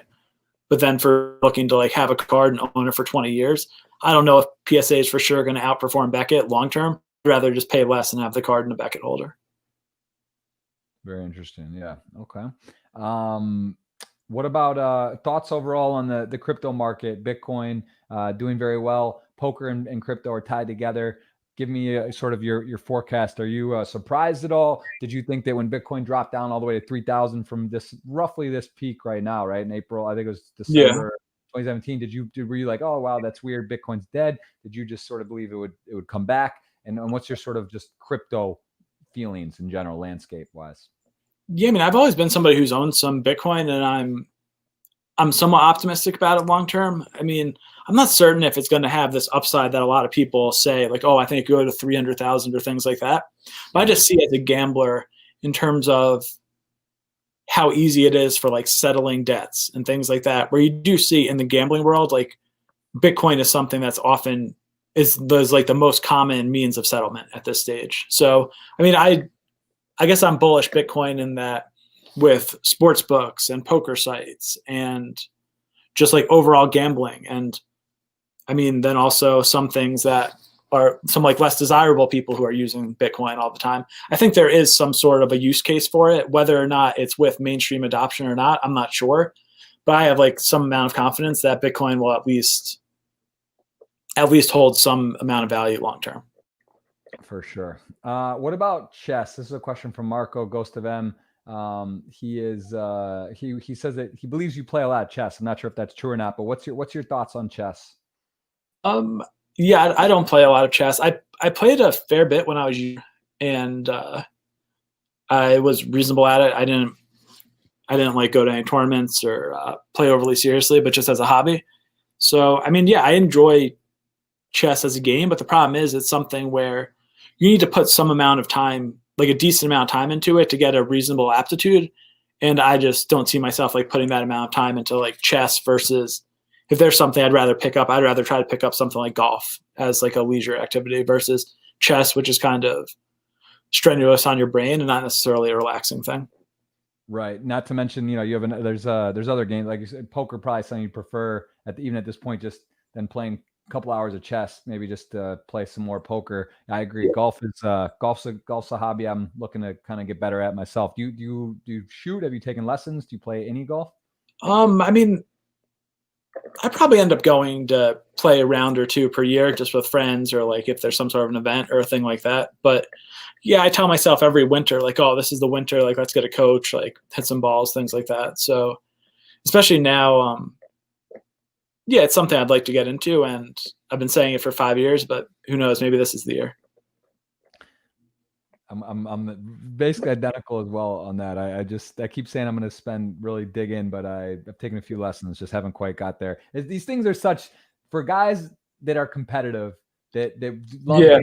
It's hard to just like casually hop in and just like mess around. It's like just so frustrating to be bad. So it's like, exactly, you be that guy that's just getting blown out and just like, clicking out there looking kind of silly and that's the problem. And you figure so many of our friends are way ahead of us. Like so many people in the poker world are like reasonable golfers. So it's like if you're going to go out there and hack it up and shoot over 100, I mean, that's not that enjoyable. It seems like if you could get into shooting under 100 where you're like an 18 handicap or something like that, you could at least go out there and have some fun. But it does seem like that takes a fair bit of work between like coaching and range time and just getting out there and playing some rounds.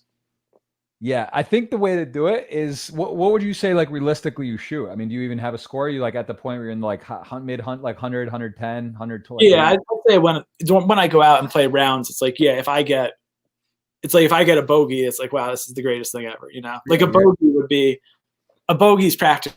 A bogey's probably equivalent to like a birdie, for like a normal person. It's like, oh, I got like 3 bogeys this round, right?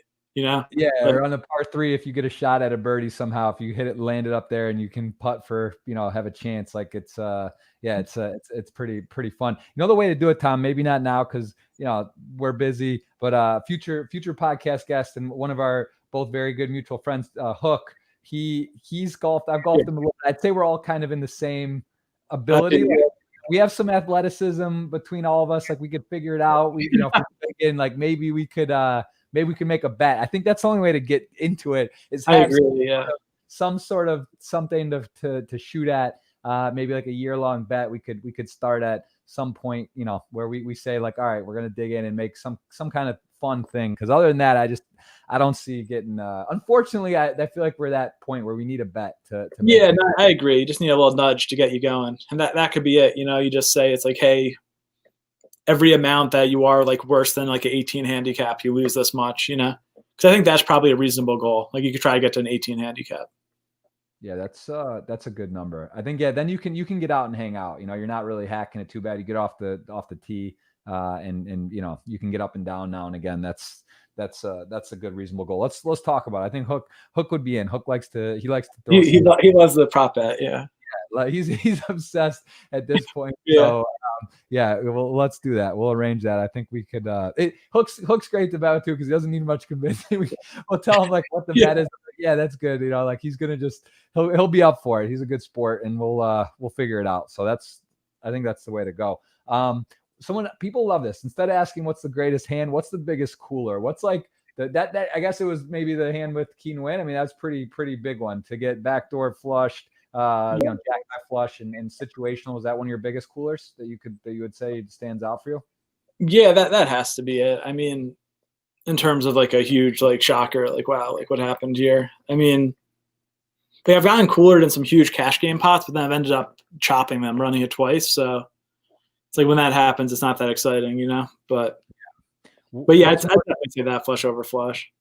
What about a fortunate hand, like where you just like, you know, sick cooler where deep in a big one that you won, like where the, you know, aces to kings or set over set, something big that just was for the moneymaker hand was big. It sounds like, but you know, where you turned a set and that eights to kings, but anything that significantly stands out is like a big one. Yeah, one of the biggest for me was super high roller bowl. It was a 500K at the time, the one that Rast ended up winning. Yeah. With on the final table bubble. So maybe there was 10 left. I got ace king versus ace king and won.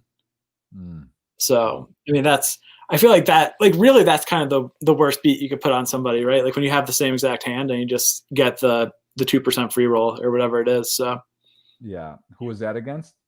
Max Altergott. Man. Yeah. It's, those are cruel. Like those are the ones you just want to be like, oh, let's chop or swap or something. And you know, like you just don't want really going to happen in those. Like you play all the tournaments and you know there's not many bigger than 500K. So when it's that it's kind of funny how variance is like with business investing or car, like all these things, because like tournaments, you know, the lowest tournaments, let's say you'll play over the last 5 years, right? You probably play, you know, some 500 or 1Ks online, maybe if it's like a WSOP event or, you know, live like a 2K or whatever, like at a WSOP. And then all of a sudden you're playing a 500K or, you know, these $1 million, these size tournaments. It's funny because like fundamentally you're playing the same game. It's the same thing. And you might win one or, you know, bubble one or min cash one. And they're all just such different sizes. How do you sort of, how do you deal with that? Like gauging that? I mean, obviously it's just, play your best at all times, but like do you have is that ever a problem where you like jump up or you're like, oh, I'm going to play a 500K or a 300K and now I'm only going to be playing 10Ks mostly just because the nature of the game, or you sell accordingly or swap or just do stuff to try to make that more balanced? At least for me, the problem's never really been like playing bigger and struggling. It's been when you move down then still playing your A game. So yeah, I mean, I think a lot of times key decision making is just like, hey, I can afford to risk this much, but should I really risk this much where if I lose 100,000 in this tournament, well, in these 10 tournaments over the next 2 weeks, you know?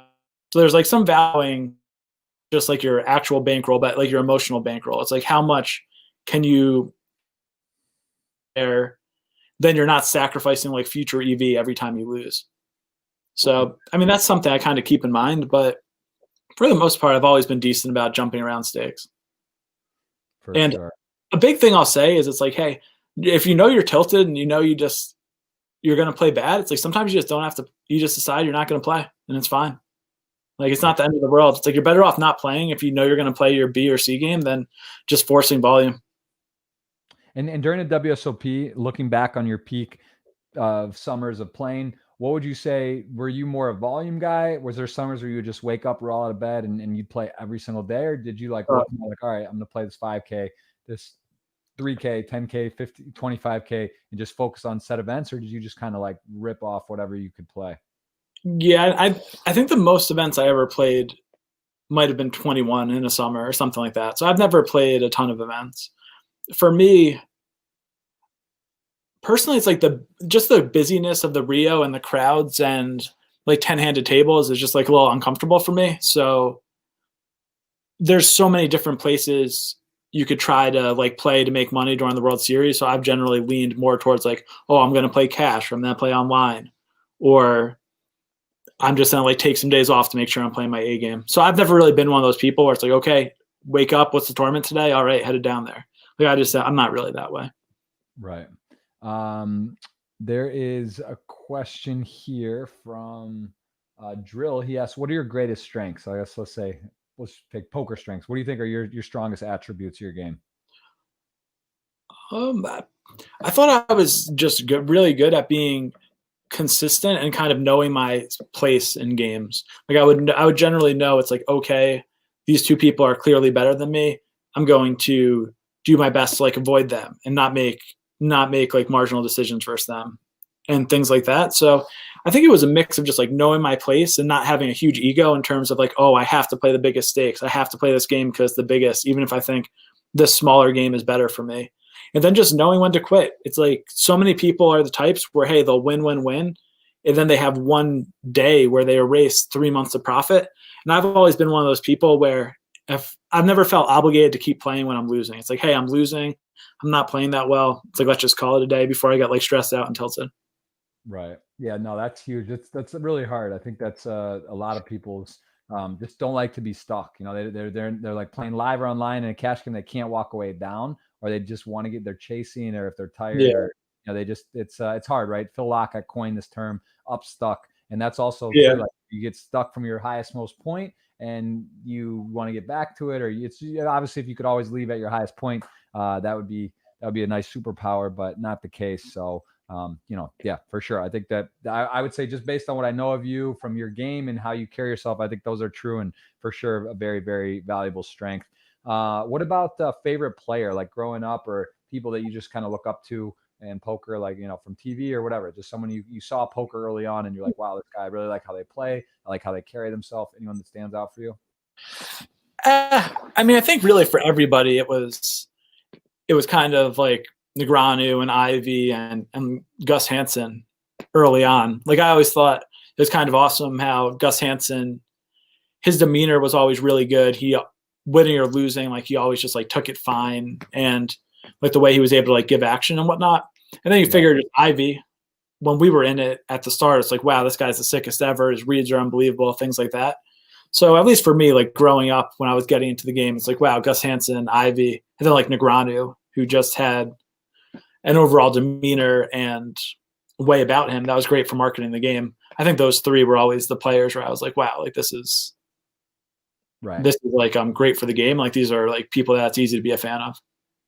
For sure. Speaking of Negreanu, him and Polk, they've got a pretty epic heads up battle going on, and Doug's off to a fast start. A lot of people sort of debating the line. You know, I saw 4 and 5 to 1 was sort of the consensus that people actually was getting down on various sites and people betting. What's your thoughts on the real line? What do you think the line is? What did you think it was before, and has that changed since you've seen some of this? I don't know, what are they 20% through or so? Or I mean, I bet a fair amount on it with a mutual friend of ours. So yeah, I mean, yeah, I bet on Doug, and yeah, I just kind of ran the math on it because you could put this type of thing in variance calculators and look. And it's like, the way Negreanu plays, it's going to be lower variance than a lot of these matches. So the standard deviation is not going to be as high as people think. And I think the win rate's high. So, yeah, I mean, I bet it at 4 to 1. And I thought that Doug could be anywhere from like an 8 to 1 to like a 40 to 1 favorite based off of how big his edge is. But, yeah, I mean, at this point, it seems like Daniel just isn't really where he needs to be to win the match. But, I mean, maybe that could change. It's kind of like we were talking about previously, the idea of where I'm saying it's like, hey, you have to put in volume just to gain some like fluidity and be able to like play poker. And when you watch Daniel play heads up, it just appears to be a very learned style where it's like, it's not fluid. You're not seeing him just like make different plays like make exploits, do different things, just like mix it up. So I think when that happens, it's like people just end up missing a lot of spots. And I mean, I don't know, his frequencies just seem like low. So yeah, I mean, I think Doug at this stage is a pretty massive favorite. Right. Yeah, I think that's all. It's also kind of hard for people to process all that, and there's sort of like old school, new school, and people just, there's so many people that casually know poker. So like when Yeah. they hear Daniel Negreanu, even guys like Helmuth, who was just recently on the podcast, a mutual friend of ours and guy we know well, they just like, oh, like Daniel's a world-class player. He's one of the number one all time, or was number one all time. And he's a smart guy. He can he can pick it up. But it doesn't really work like that. It's just like a different thing. It's like Doug is like the head, like you said, the repetitions. He's played so much, playing multiple tables at a time. This is like his bread and butter. And it's not just something that you can just like, you just like figure out or get told a couple things and you just get to apply it. So I think, I think it's kind of tricky to figure out that exact number, but you just got to believe he is over that many hands too. This isn't like 1,000 hands or 5,000 hands. Like 25,000 it's a fair amount of hands, for there to sort of be a clear things to shake themselves out. So yeah, I think that's very interesting. Okay, so a lot of great questions. We'll take a bit more. I know Tom, we've already, there's a lot. I mean, this is again something Tom can see on here, and maybe I think there is Twitter for, he's got his Twitter on the sports card and also on the Instagram. Is there any other social media? So you have the website Legacy Sports Cards, which location is moving, which you mentioned that earlier, where that is now, where it's going. You also show here, you guys, this is the main place for your account. We have an Instagram and a Twitter as well. I think I don't run the accounts, so I'd say Instagram and the website are our best landing pages. And yeah, then me personally, it's like I don't even know what happened. I didn't use my Twitter account for a while, and then I went to log in one day, and the login just didn't work. It's like my Twitter account was just gone. That is I mean, listen, and then I didn't have access to the recovery email anymore, so I was like, oh, I guess Big Cheese Poker is just dead. I did see that. I saw there was Big Cheese Poker, and then it wasn't there. That's what I was asking you, because I remember seeing you had it. Yeah, I didn't even know what happened. Like I took a break from social media overall. I just thought it was something that wasn't great for me. And then sometime around the beginning of COVID, I was like, hey, like I'll just like get back on here, like read some stuff, and then I couldn't get in, and then I looked and it said like my account was suspended, and I like didn't know what was going on. I mean, I don't think I posted anything. I probably didn't post for 3 years. Yeah, that's pretty crazy. I mean, it's you may be, I guess now that you're looking back on it, it might be just a blessing, right? Social media is cool, it's fun, it's interesting, but it's a sort of time suck, and it can get you down a rabbit hole as well. So how does that feel to just kind of be off of it? Is it almost refreshing and relaxing, or? Well, I mean, that's the thing. Then I just made one that I just follow people on. That's like an anonymous account. Don't really post, just like follow. Because I mean, Twitter is a good place for overall information, whether it's about like COVID or sports or things like that. So, but yeah, I mean, for me, it's like, I just thought I was spending too much time on social media, and some of like the negativity of social media, even if it's like 90% positive and 10% negative, like that 10% negative was just having too poor of an impact on like my overall day to day. So I just decided it wasn't for me. Yeah, makes a lot of sense. Tell me about your COVID overall. How do you feel like it's gone for you in terms of focus? Like did it change much? I guess you were kind of in your zone anyway, so maybe it didn't impact too much, but how have you felt like this last 8-9 months has gone in terms of productivity and just in general? Like, it's been good. I mean, I've been fortunate that you figure I have a lot of family in New Jersey, has been hit very hard by it, but I've been fortunate that I don't directly know anybody who's gotten extremely sick or died from it. And yeah, for me, I mean, my COVID stretch has been fine. I mean, there was the few months of uncertainty at the start where you really don't know what's going on, like how much risk our age at. But then now, at the time I was living on the Strip in a condo, and yeah, a few months in, I moved into a house off the Strip. So, I mean, it's nicer just being in a house, like having that space. And yeah, I've been fortunate to have the card business where that's been able to like keep me busy throughout it. Yeah, it's that is got to be a fun. I mean, it's one of those things too, like the hobby. I guess with the store, how has that impacted though? With that, are people going in, or do you have like a limit to who can go in the store? What's it like for your actual store there? Yeah, so you figure for there was a 3 or so month stretch where we were only online, or then we would do curbside. So you could call in an order and pay over the phone and then like pick it up. So we did that at first. And then now for the last, I guess probably 4 months, the store is open. We have a limit on how many people go into the store. We do our best to distance. Unfortunately, there haven't been any outbreaks in the store with any of the employees or customers. So we're definitely doing our best, but I mean, that side of it is stressful. You know, it's like, it's always on your mind. Like, hey, are we doing the right things? Like, are we making sure everybody's wearing their masks correctly? Things like that. So we'll see how the next stretch is. Cause I mean, Nevada is in very bad shape right now. Is it, what is the overall, like, what is the current state of the message there? Like, what are they saying? Like, are they telling you that you can go? I mean, the casinos, there's capacity, people are in there, restaurants, like overall though, what are they saying there? Really, and the issue with Vegas is like currently nothing's closed down. I mean, there's reduced occupancy on like restaurants and bars and places like that. And I think we have reduced occupancy as well. I think we're supposed to be at 25%. But the thing is, if you look at actual occupancy in the store, it's like the allowable occupancy in our store might be like 60 people, but we were still limiting it to like 3 customers, like throughout the whole thing. Everybody else waits outside. So, but yeah, the big issue with Vegas is so much of the money for Nevada and Vegas especially just comes from the casino industry. So it's very difficult to regulate the local businesses and restaurants without just shutting down the casinos. Because it's so obvious that like the casinos and the bars and restaurants within the casinos are going to be the main cause of the spreading. So, I mean, for the most part, Vegas is just wide open. It's like you have to wear a mask. Like you should distance, but everything's open. Right.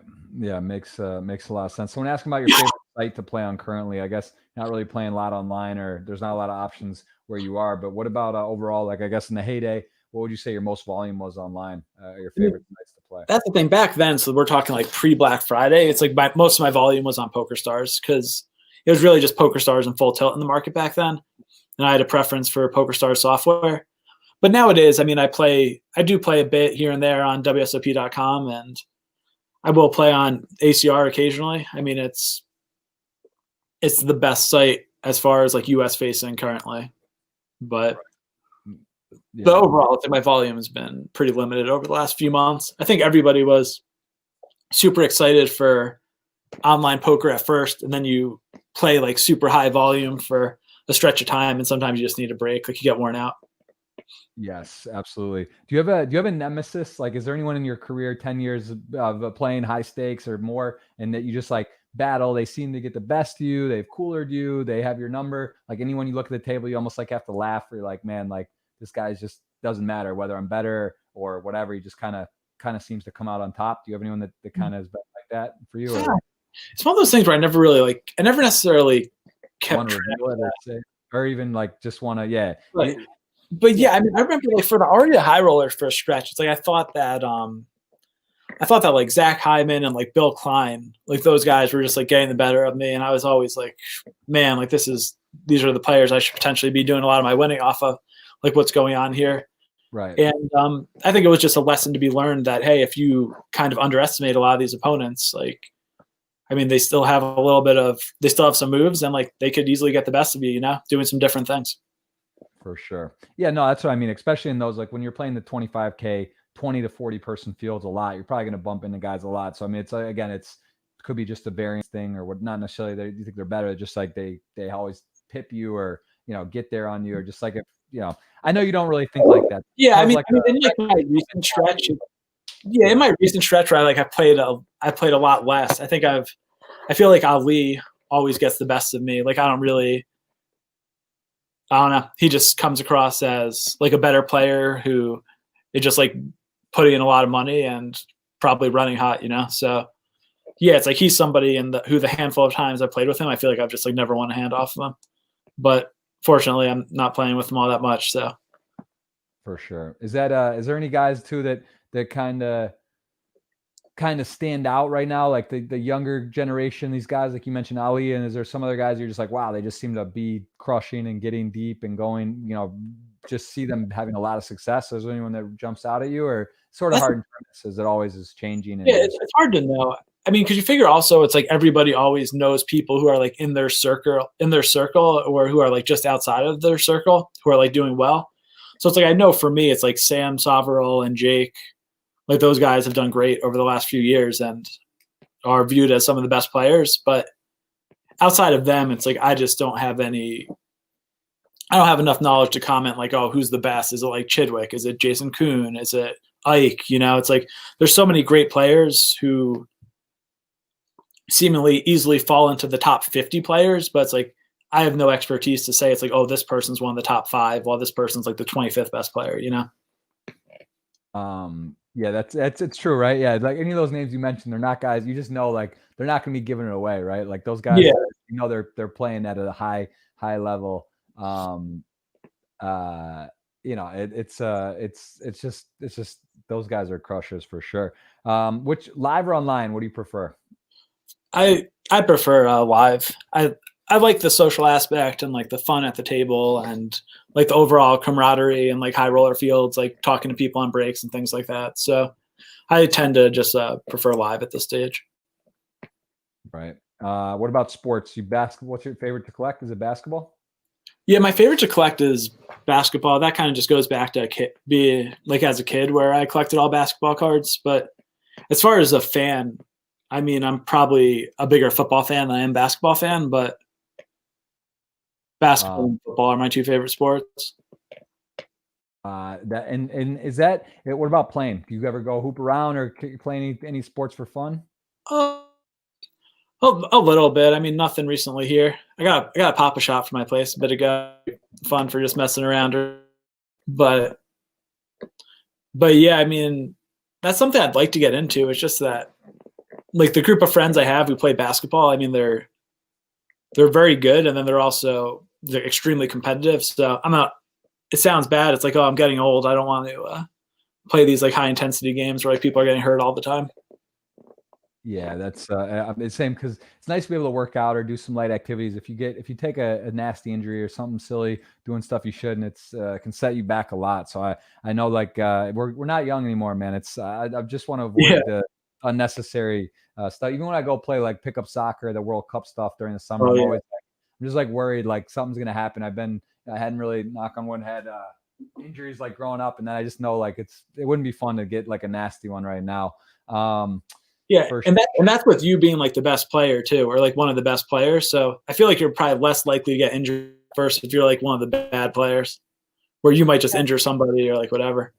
But for sure, like I think there's also, similar to just anything, right? Experience. You kind of know like what's risky spots not to take. It's for fun. Like I don't need to go in and try to make a big tackle or try to like do something high risk. So there is some of that, but at some point your body just changes, and you pull a hamstring or something that you're just not I've had a couple of hamstring issues where I could feel it really close or tight, and it's like, man, this is weird. But no, it is fun. Let's take a couple more, and then we're gonna let Tom ride off in the sunset. He's got cards, he's got things to do, he's got a store to run. We got to make sure we're not, we're already hovering around this 2-hour mark. But I want to ask about favorite places. You've traveled the world, you played the highest stakes. What are some cities you love the most to play poker in? And I guess, as both for the venues, but also the cities in general.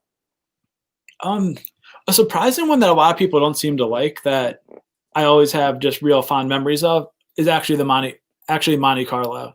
Like the Monte Carlo Bay Hotel there, that was one of like the first like real nice stops I went to, where it's like, oh, it like juts out into the water and everything's glorious and things like that.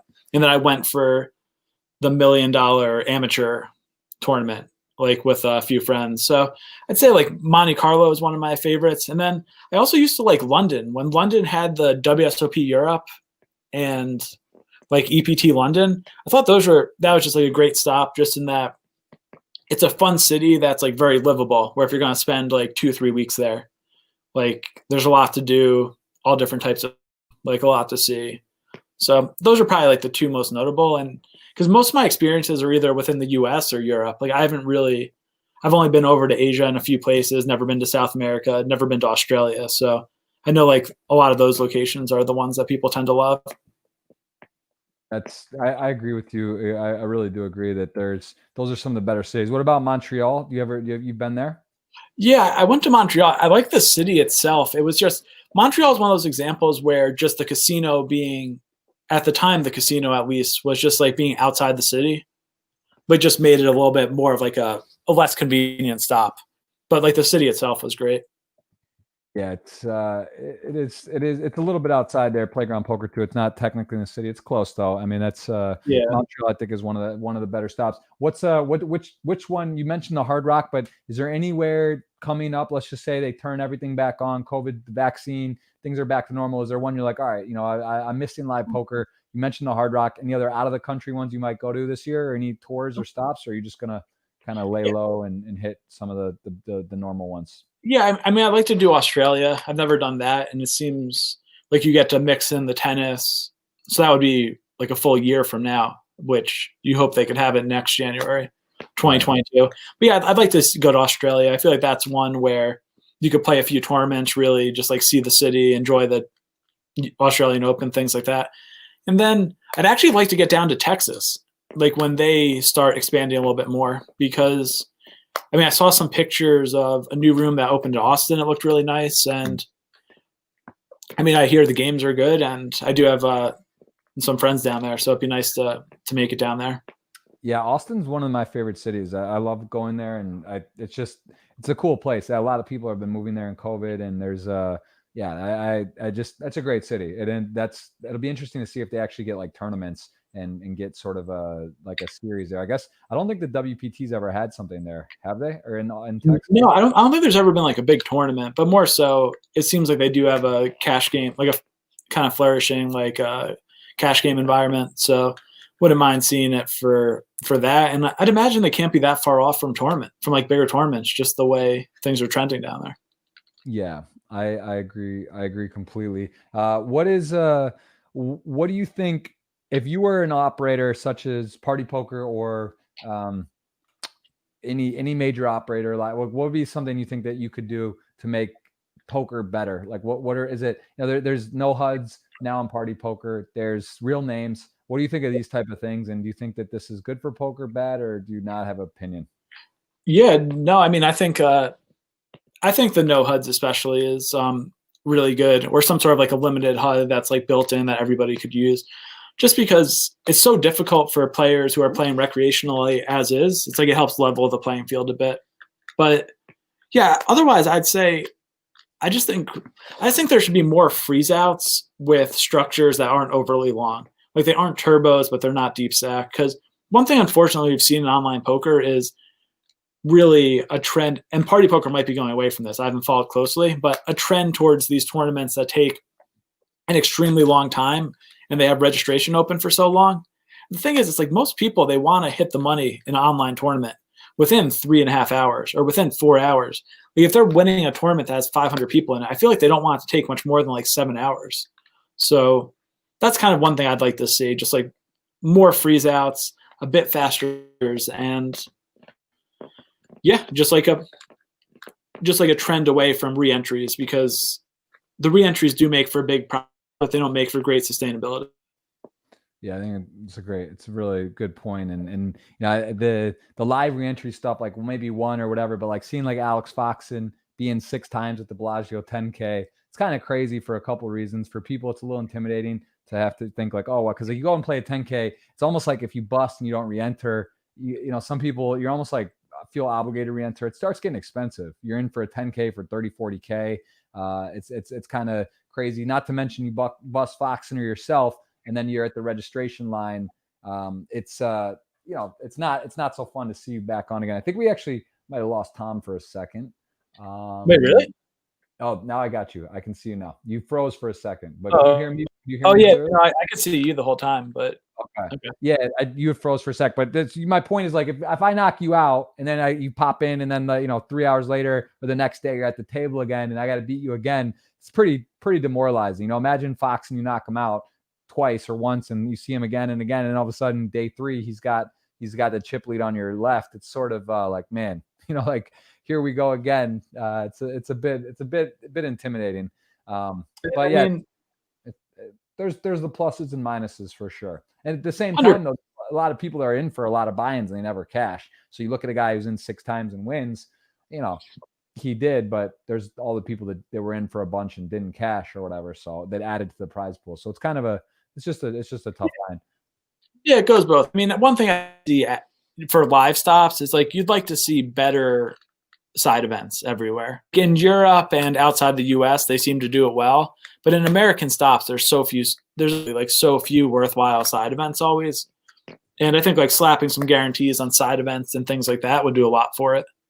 Because you look at it, like Bellagio, I mean, they try a little bit, but like say Aria has a 10K tournament that it's just like the Aria Summer 10K or whatever. I had to put like a 2,500 with it or a 3K and make those re-entry and then have the 10K be a freeze out. And kind of the best of both worlds for people.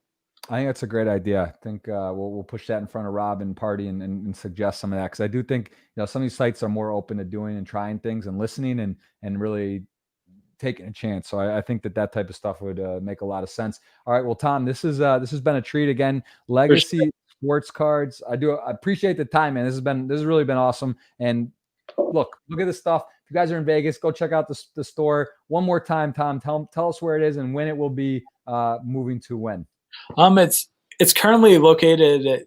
It's on Sahara, about 5 miles west of the Strip. The address is 8125 West Sahara. So if anybody's coming in for the main event this weekend and wants to check it out, we're open from 11 to 6 every day.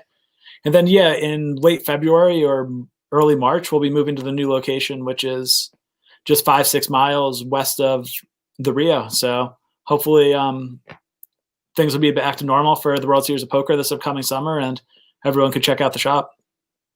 Yeah, I can't believe I didn't go. I mean, I kind of went because I got a mini version at your I got to see some of your stuff, but I didn't get to go to the store. So I'm making sure I come by next time to do that. I'll check out. Hopefully, I guess I'll be the new location most likely at that point. So that'll be cool. And again, we're gonna give away a $111 ticket right now. I'm gonna go ahead and take this, and we'll let Tom tell us when to roll this. So you tell me when.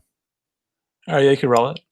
All right, we're gonna fetch this data. Actually, there's a couple steps here. This is a new tool this is my buddy DNP3 Austin from Grid Gaming. He does this. He made this for the retweet. It's a little more elaborate, a little crazier. So let's there's a couple steps here, but this is what's going on. We're gonna pick one winner, create contest. I am sure. And good idea. Yeah, this is serious business going here. Download retweets. This used to be one-click thing. This is like the whole production. A lot of engagement here, Tom. We might have close to the course record. We have we look at all this. This is all the people eligible to win right here. So we've got 13 pages of 10, like 124 entries. So it's not a bet. It's about $1 in equity per tweet, and someone's gonna get it. So one more time, you tell me when I'm gonna choose it. All right, yeah, choose now. Choose now. I'm sure. And drawing board. Please wait while we choose. Someone's going to win this 111 one shot. Any other statement? You're going to play the 10K main. This is on Sunday. Is that right? Yeah. I'll be playing the 10K main Sunday, and hopefully I found a table, and then everyone could just follow me on TV in a couple of weeks. I that would be pretty sweet. We got Lucas Leonardo V2 has won, so I'll send him a direct message right here. He won the $111 one shot. My man hit the retweet. He got it done. We appreciate that. And how about, is there any action available, Tom, in the 10? I know you wouldn't sell, but maybe could I buy a percent for the giveaway for the show, like 1% sweat for here? Could I buy it? Yeah, you could just take one. Yeah, just take 1%, just for nothing, and we'll see how it goes. Wow, 1%. I think, guys, I really believe Tom's gonna win. I'm gonna give half to the stream. I'm gonna lock up for myself, man. I can't. I'll come fly out. How about that? If you make it, I'll figure a way to get to Vegas, and we'll rep it. We'll rep it there. So we got a 0.5% to the stream. I'm claiming half. That's hard to get. A 1% main event Marchese is not easy, and that could be a real big bink. So you heard it here first. That's booked. We'll figure out a way to give that away. We'll see what happens after he gets in. So let us know how you do, and give Tom a follow across the different sites for, I guess, he doesn't have it. He's got the main one you guys want to follow is Legacy Sports Cards on Instagram. And you also have a Twitter, the same one, Legacy Sports Las Vegas. So anything else, Tom? Any closing words besides you're going to be the main event champ still? That's No, man, it's always good to catch up. And yeah, thanks for having me on. It was a lot of fun. I appreciate it, guys. That's the man, the myth, Tom Marchese, number 109. We got Christian Harder later today, a doubleheader. Oh, wow. 2 in a day, man. It's not easy. We got to make moves. It's time to press. We're doing a second one, 7:30 p.m. tonight. We'll be on for that. And Tom, good luck in the main event. Good luck the rest of the way. And I will see you on sports cards. I might have to talk licensing. I was thinking about opening a brick and mortar once I get back to Miami and get things situated. I would like to in the future. I'm looking at maybe doing a store. I know it's a lot of work, though. I don't know if I'm ready for it, but I might have to pick your brain. Maybe you could partner, you and Blesnick. We could figure something out. Maybe have a secondary store and figure that out in Miami. I feel like Miami, like design district, it would be great for it. Yeah. If you get serious about it, of course, we'll discuss. So yes, for sure. Cool, man. All right, Tom, enjoy your day. Best luck in the main. Thanks again. Yep. Thanks a lot, Sean. All right, guys, that was Tom Marchese, known as King of Cards. He is 19 million in earnings. He's one of the all-time leaders, one of the best, brightest, and a great guy. I've known him for many years, and we really wish him the best as always. And again, he just gave 1% to the Flow Show for the main event, so we'll be sweating him, and we'll let you know how it goes. So checking on that, and we'll see Tom at the tables.